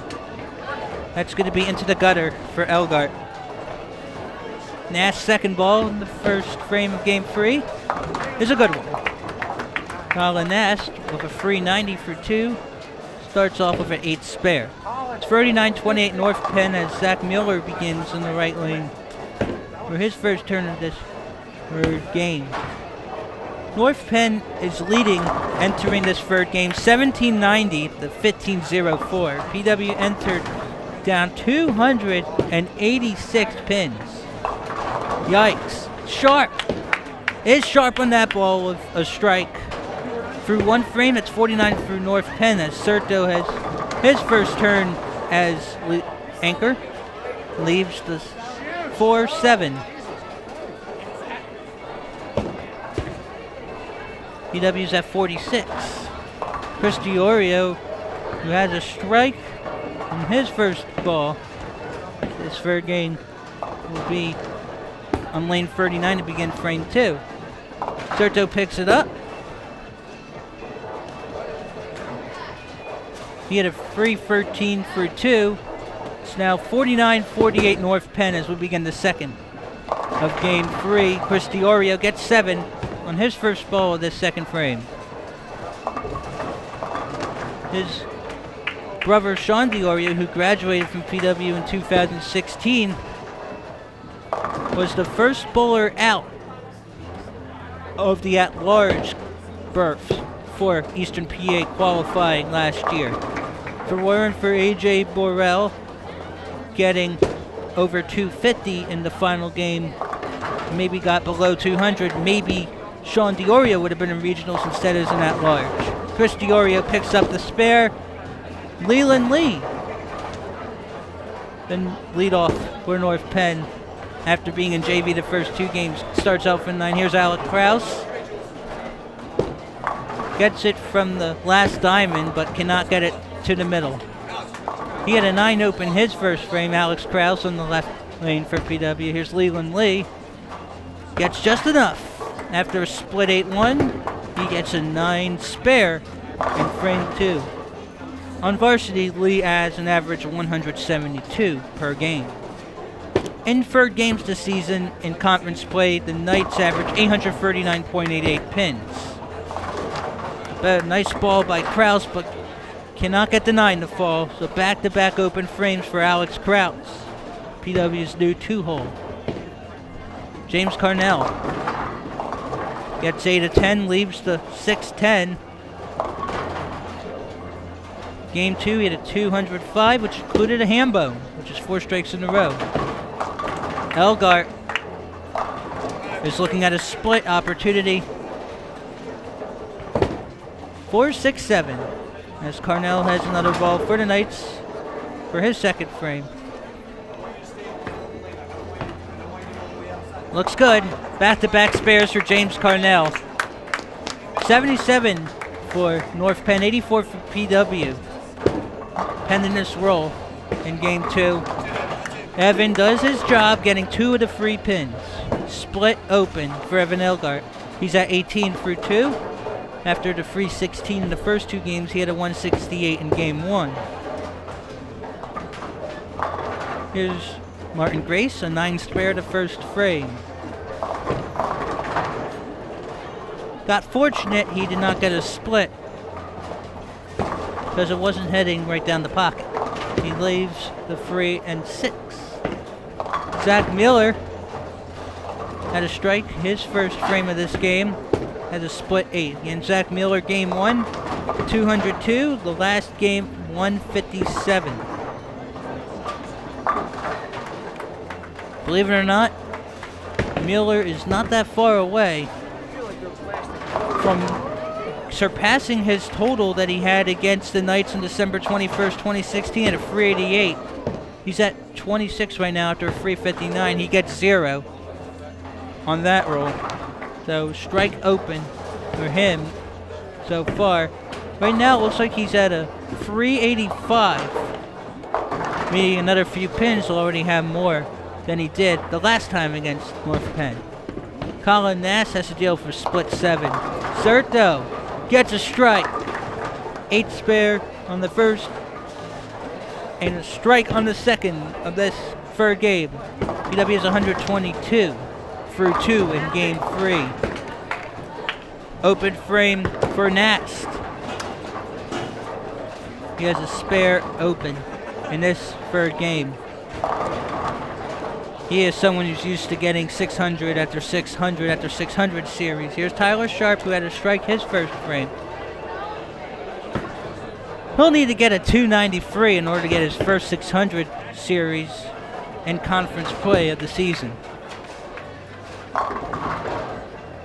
Doesn't look possible because he leaves the 10. Leland Lee's get going on the third frame. Lefty leaves the 7. He's at 37 through the roll. It's 147 to 122. North Penn in the third. North Penn at games 1 and 2. Entered game 3 leading 1790 to 1504. Sharp grazes the pin. And with the graze, he's at 30 with a strike and spare. Leland Lee is going to complete it with his second straight 9 spare. So open spare for Leland Lee, who is trying to get that leadoff spot or spot back on varsity. Chris Diorio on a strike and spare in this third game. Earlier in the season, he would start game on varsity and then go to JV due to poor performance, but that's his second strike in 3 frames at the varsity level this third game. James Carnell shakes his head after the 7. Alex Krause has to deal with a split. He has a 9 open and a 5-4 in his first 2 frames. And none of these bowlers saw any match time on varsity in 2015-16 in conference play for PW. Carnell leaves the 6 and 10 pins, his first open this third game. Definitely not pleased after that one. He's a 393 series entering this game. Kraus gets 2 of the 3. He's at 27 for 3. 3 opens though. Martin Grace with back-to-back spares. We'll leave 1 pin. Hits the 3. It's a 2 actually. Evan Elgart leaves the 10.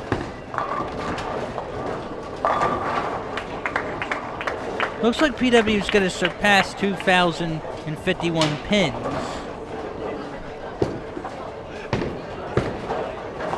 Grace back-to-back spares this third game. That puts him at 47. 184 to 160. North Penn in game 3, pending the roll here by Elgart. Comes up short, can't get the 10. Back-to-back opens to begin his third game. It's 184 to 160 as Colin Ness has his turn frame 3 of game 3 for North Penn. North Penn also in Suburban 1 Continental for every other sport. He gets another split 7.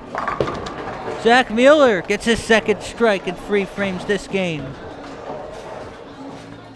PW's at 170, but Colin Nest dealing with the split 7, with the force 6-7. Knights are at 191, pending in the roll. Here's David Serto. Has a spare and a strike now, deals with a 9. Nass gets 2 of the 3. Back-to-back split 7-2s for the 4-hole. It is believed that Colin Nass is a junior. So if he continues performing to his potential, he'll most likely be anchor 2017-18 school year, as long as he doesn't do anything that would irk Don Stanicki. Tyler Sharp leaves, looks like the 8 pin. David Serto picks it up. He has 2 spares in the strike this third game. PW has 190, but North Penn is 211 before the second roll by Tyler Sharp. But right now, there's a possibility that PW may not put any boy bowlers in the Eastern PA Regional Individual Tournament. There's still a few matches and the Suburban 1 League Championships to go, as Sharp comes up empty, 9 open. For 3 frames of game 3, 227 to 190 North Penn. North Penn won the first 2 games, 938 to 775 and 855 to 729. Chris Diorio, 2 strikes and a spare in the left lane for PW. Leaves the 7. Leland Lee, second ball. Very good. Back-to-back-to-back spares for Leland Lee. The last time these 2 teams faced off against each other, Lee had a 160 in game 1 and had been removed from the rest of the varsity match. Bellsfield took over. He had a 125 and 136. It's the reverse this match. Diorio picks it up. That's 4 marks and 4 frames on varsity this game for Diorio. James Cornell, his first strike in game 3 for the Knights and frame 4. Alex Krause can't get the strike, trying to get it to fall. Just reward him already for his efforts. Martin Grace can't get the 6 to fall, but he has 3 spares in a row. Right now he's in the 460s instead of 462 as he approaches the second ball in frame 4, and Krause gets his first mark of the day on varsity. 9 spares, 220 for PW and 257 for North Penn, as Grace has 4 spares in a row to begin his 4th game. His 3rd game, 4th frame, that is. And there are 4 games. You bowl 3. The 4th is the total pinfall. Elgart with a 9 to begin his 4th frame. He has 36 before that. Here's Colin. That's back-to-back split 7-2s. Doesn't want another one. That time, he doesn't get a split, but leaves the 7. Elgart's second ball is good. His first mark of game 3. Colin Nast in the December 21st, 2016 3-1 North Penn win over PW had a 575 series, which included a 217 game. He also had a 181 and 177. Nast picks it up, but he's definitely not pleased with his total performance. Zach Mueller gets everything. 3rd strike in 4 frames this 3rd game. Every match is different. One day you're hot, another you're not. Mueller may be having one of his hotter days. Mueller already has a 202 and a 157. He has a 56 going through 3. He had a split 8 open the 2nd frame, otherwise strike. David Serto, who was lead off games 1 and 2, now at the anchor position gets 6 off a spare though. Here's Tyler Sharp off his first open of this game. Lane 40 seems to be acting up. During our December 12, 2016 broadcast of Norristown Plymouth Whitemarsh, which had started on 43 and 44, lane 44 did not cooperate and we had to move down a few lanes to the left for the bulk of the match. Serto gets nothing of the 4. That leaves him at, looks like 62 for 4. As I know, looks like we are going to call the desk to get it situated. Again, I'm Scott Samuel David Weiss. Thank you so much for joining us on this Monday, January 30th, 2017, first day of the 2nd semester for Plymouth Whitemarsh High School. 2 conference matches, I believe, left for each team. PW has 1 match left here at Facenda Whittaker, scheduled for February 6, 2017, Senior Day against Penn Ridge. Again, we plan on bringing you the varsity girls match on CITV. The Penn Ridge Lady Lambs have already clinched the Suburban 1 Continental American title, their first in program history. As lane 40 has been properly set, as anchor Tyler Shirt can get going.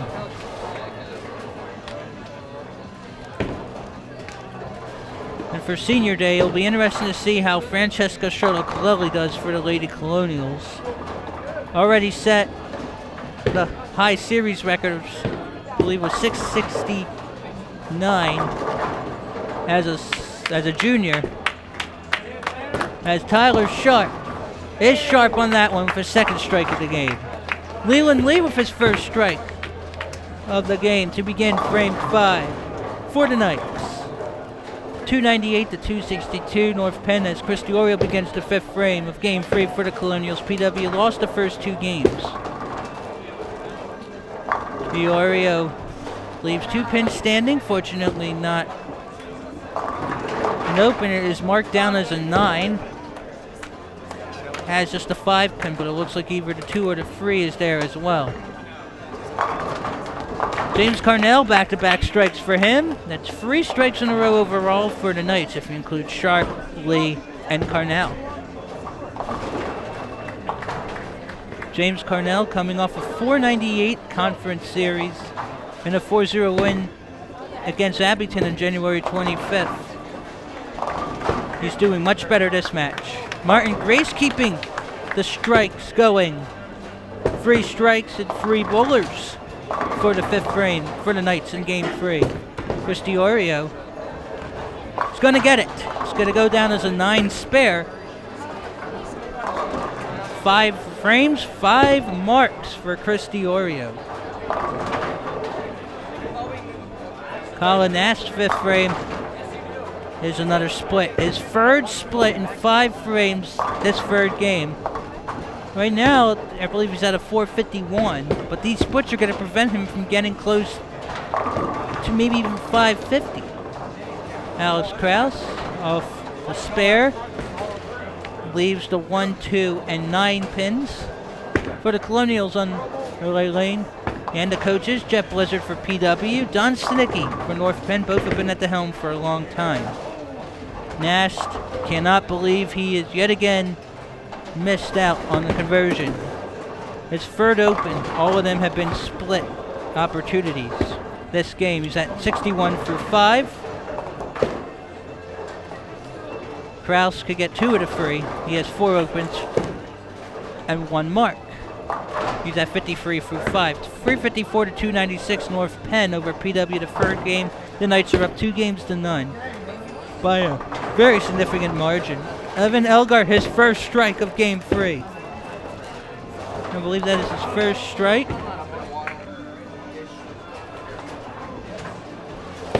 Since the end of game 2.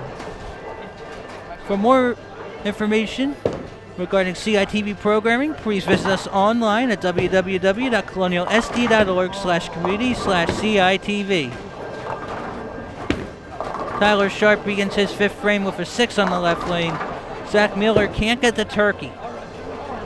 He has a 9 for his first ball in the 5th frame. David Sertadifo again.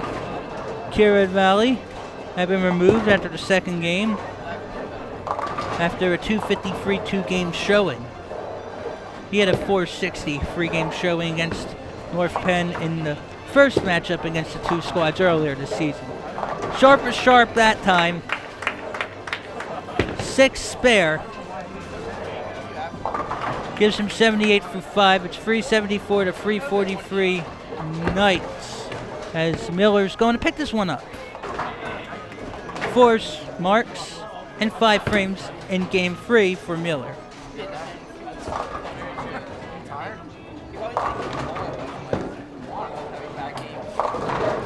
PW boys and girls basketball can both clinch their respective Suburban 1 American titles on January 31st with victories. It would be the first time in a long time that would happen. So we are getting down to a very good part of the season. That is the conclusion of the regular season in most of our winter sports. David Serto has to deal with 6 pins as Chris DiOrio gets his third strike in 6 frames in Game 3. He's obviously figured out something. Everything seems to click for him on varsity this game.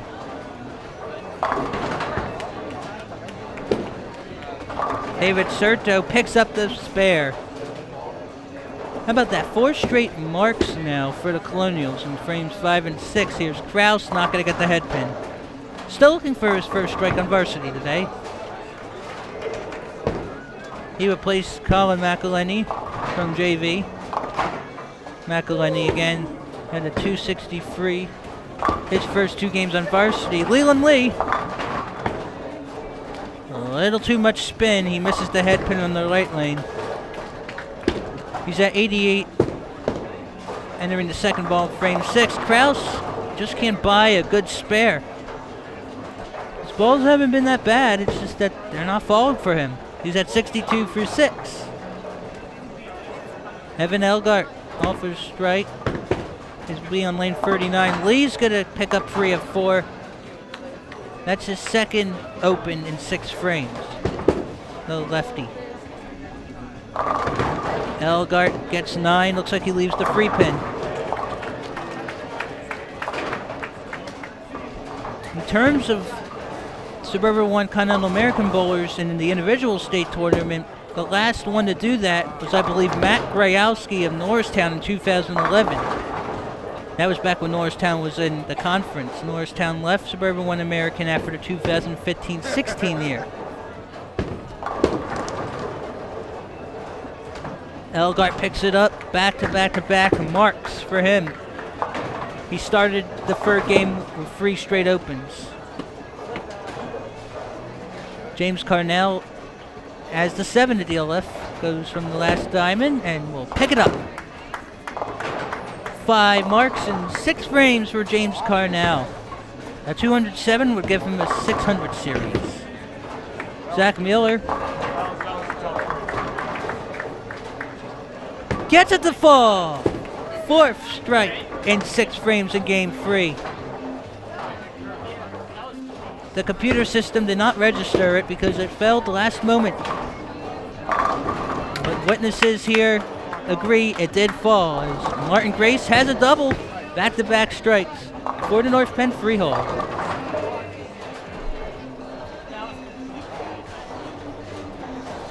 It'll be interesting who the 12 bowlers are with the top 12 averages in Suburban 1 Continental American. Nast is most likely one of them.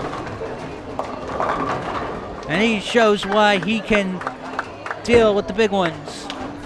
His first strike in Game 3, though, it comes in the 6th frame. The 2016 boys state champion was Brian Kennedy of Central Philadelphia High School. I believe he is a senior now, so he'll be out to go for a repeat. I believe someone from Woodwind Hills in the late 2000s had repeated and is the only one to do so. Tyler Sharp leaves the 10 pin. His balls have been a lot better this third game, but the pins aren't kind to him. Serto's second is half one way and half the other. He gets 1 of 2. He's at 89 after that open. Through 6 in Game 3. 469 to 441 North Penn as Sharp comes up empty, leaving chances for PW to come back in this game. PW would have to win this game by almost 300 pins in order to have a chance at even winning the match. That seems near impossible, as Leland Lee starts his 7th frame in the left lane for the Knights with 8.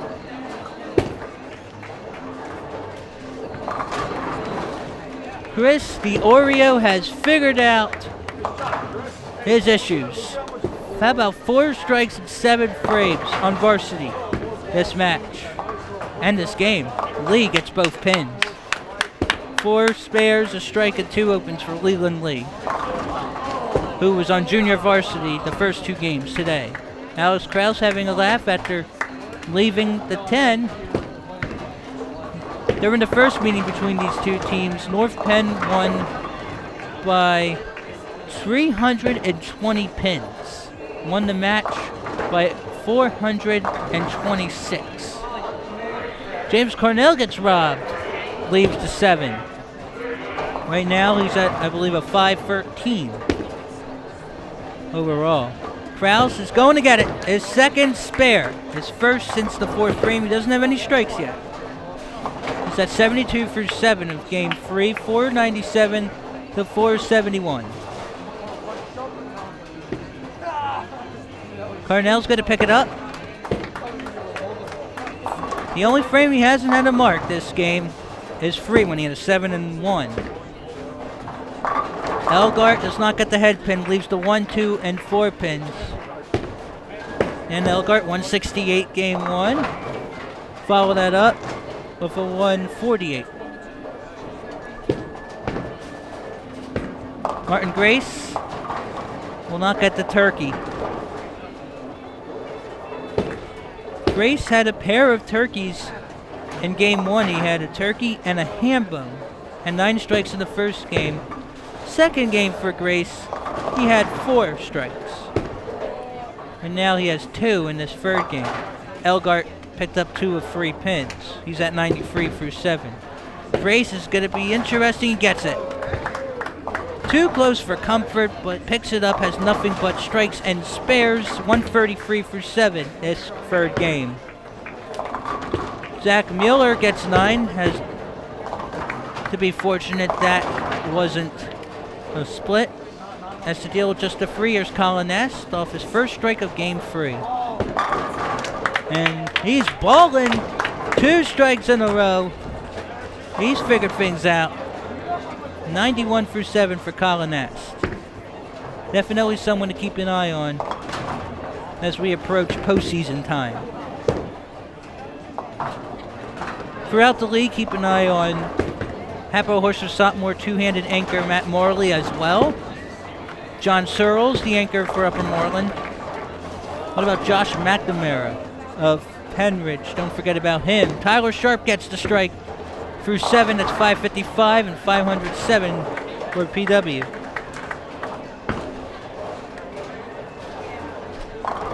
And right now, with Serto getting a second ball in the 7th frame as PW's anchor, he was the leadoff the first 2 games. He's at 96. PW's have 514. Chris DiOrio on a double, 128. Serto can't get all of them.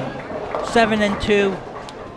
His second straight open frame. He's at 98. 8th frame now, game 3.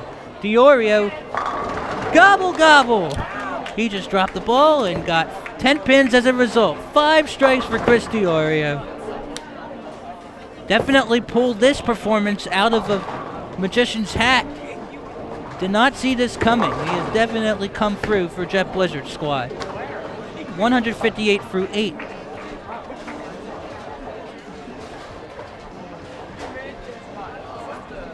His dad, Tim DiOrio, would be very proud of him, but he hasn't been able to go to a lot of the matches due to his working. Krause gets 7 pins. Leland Lee begins his 8th frame. Gets 7 as well. Lee's highest game on varsity this season, while looking at statistics, in terms of conference matches, 202, the second game of a season opening 4-0 win at Upper Moreland. He had a 543 series that time. His highest series was 544, 2 matches later on varsity. He gets all 3. Leland Lee trying to find his way back on varsity. It's been a few matches on varsity. So it's 572 to 561 North Penn. Evan Elgar leaves the 10. He has just 1 strike this third game. Came in the 5th frame. James Carnell gets all 10. His third strike this game. 592 to 570 North Penn at the moment in frame 8 of game 3. After this game is done, the match will conclude and be over.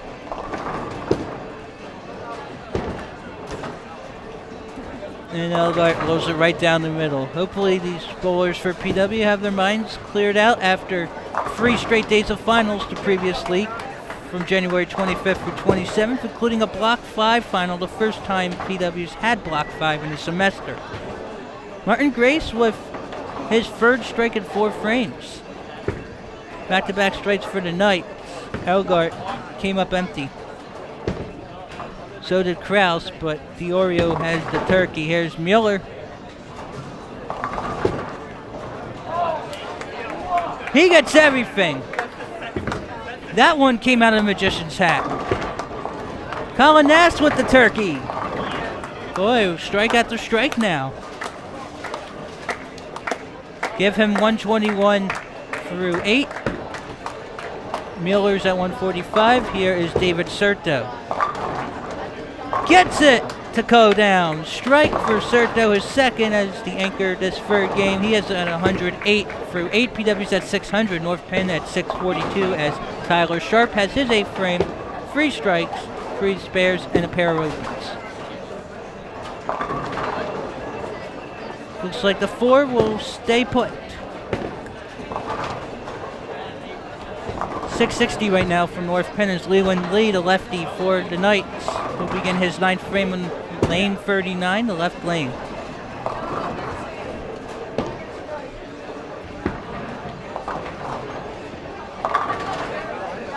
Gets 8. Here's Tyler Sharp. And he comes up with 0 on the spare. 9 open for him, 124 through 8. Now in the 9th frame, North Penn up 668 to 600. And game 3 leads the match 2-0. And by a lot of pins. Lee's second looks good. He'll pick up another spare. He has 2 opens. The rest are either spares or strikes. He has just 1 strike this game. That's a 6th spare. Chris Diorio does not get the hand bone. That puts him at 185 though. He has nothing but strikes and spares. Here's James Carnell, gets everything. Carnell with his 4th strike in the game. That's his second 2-bagger of this third set. He's at 161. Puts him at about 554 overall. The Oreo's second looks very good, and it's going to got the spare. How about that? 5 strikes and 4 spares, no opens for the time being for Chris Diorio as Martin Grace picks up another strike. That's his 4th for the game, his 2nd in a row. How about this? Martin Grace has nothing but strikes and spares this game. The last game, he had a 173 after a 224 first game performance. Alex Kraus gets 6, still looking for his first strike on varsity this match, as he started the first 2 games on JV because Colin McElhenney was on varsity. Colin Nast looking for a hand bone. No, leaves the 10. He's keeping his thoughts to himself. Kraus' second. It's a beauty.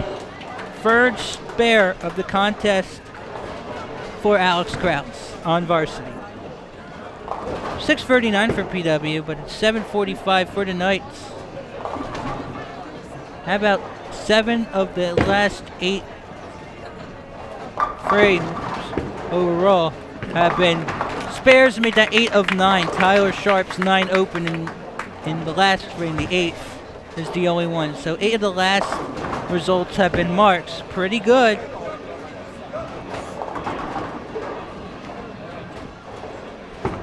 There's Evan Elgart, another strike, his 2nd this game.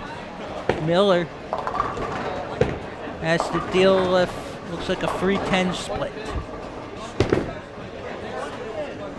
Tyler Sharp leaves the 5, and it's going to be another conference match without a 600 series. That is quite a surprising season for Tyler Sharp. And he thought he would be perhaps someone who could contend not for only a regional title, but for state as well. Miller just gets 1 of 2. Very close on it, though, on the split opportunity. 163 for 9. That may have damaged his hopes of another 200. Sharp at 133 before this one, as we're going to enter the 10th frame soon, is a spare, right down the middle. Serto gets 7. As Chris DiOrio is going to begin the 10th and final frame for PW on the left lane. And those of you who may not paid attention, the uniform shirts the Colonials are wearing are new. Earlier in the season, they didn't have them. Jeff Blizzard made sure that the team had a newer style. Chris DiOrio, 187. Not a split. He gets 9. That puts him at 205. That is a shocking performance right now. Nothing but strikes and spares entering this frame. He's at a 205. That's the highest by any PW bowler this match. May have earned himself a spot against Upper Moreland on February 1st. Serto picks up the pieces. 705 through 9 for the Colonials. 757 for the Knights. Again, opponents for North Penn in Game 3 is this year in conference play, 822.77. Yora's going to pick it up. How about that? Every frame in his only game in varsity today has been either a strike or spare. And he's going to get a bonus ball. PW's at 706. Lee's 9 puts North Penn at 775. DiOrio looking to go into 2 teams. And that'd be one heck of a way to end your day. Right down the middle.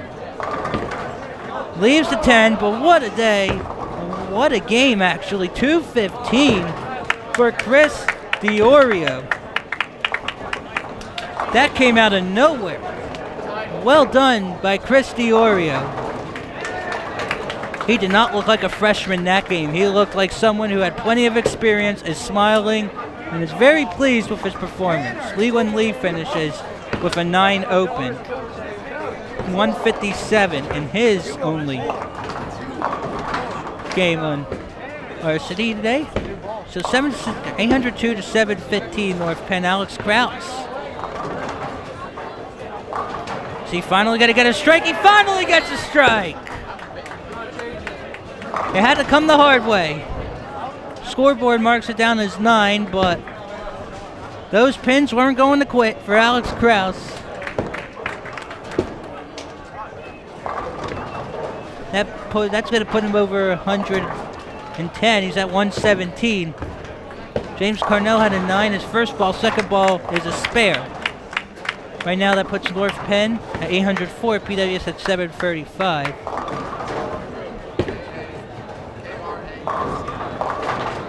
PW has not been swept by North Penn since January 5th, 2015. The last 4 matches, they have taken 1, 2, or 3 games from the Knights.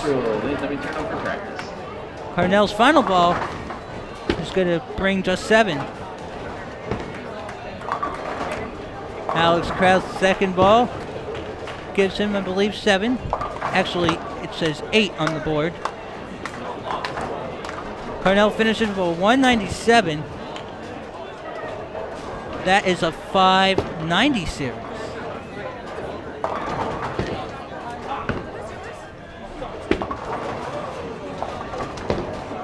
Kraus' final ball is going to get just 1 of 3. The scoreboard has 8 and nothing, so X8 open on the scoreboard. He finishes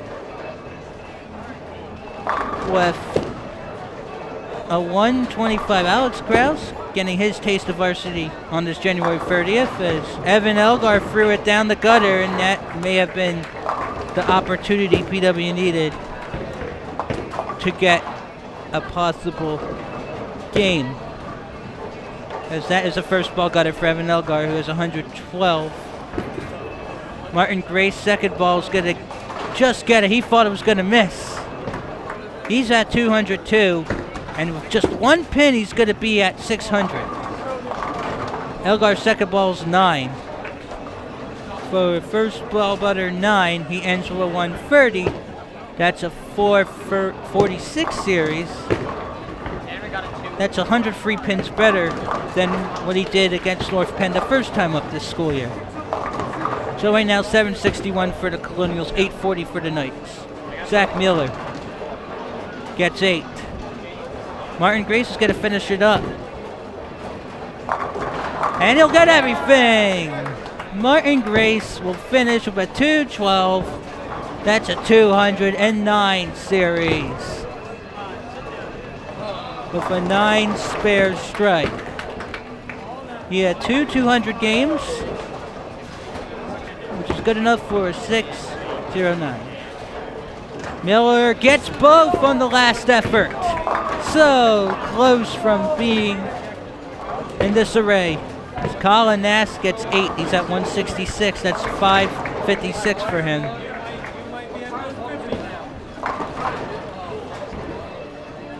Looking at Martin Grace, that's his first 600 series since January 10th, 2017, in which he had a 601. And this is the first match he had 200 games since he had 3 200 games, a 627 series on December 12, 2016, a 3-1 win against Penridge. So job well done for Martin Grace as Nass comes up empty, just gets 1 to 2 pins, a 167.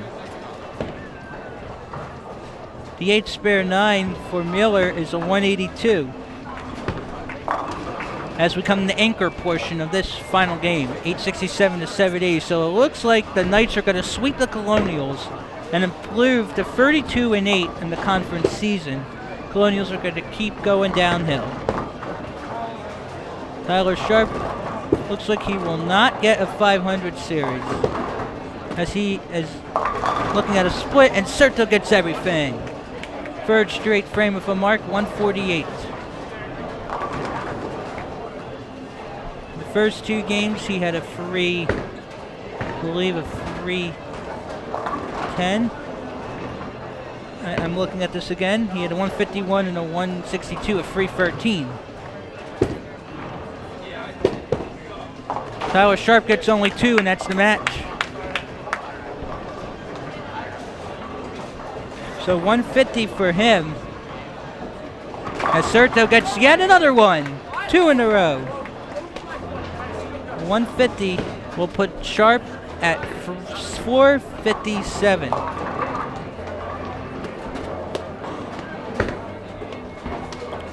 And one last bowler now. 883 for North Penn. And here's Serto. Leaves the 10, and that's the match, folks. So that's 818 for the Colonials. It's 166 for Serto. North Penn wins the match 4-0 with 2,673. PW could only get 2,322 pins, and getting over 2,300 has been a struggle this year for the Colonials. So the final score, North Penn 4, PW 0. The Knights win the match with 2,673 pins to 2,322. That's another edition of CITV Sports. I'm Scott Samuel David Weiss. Have a good one, everyone.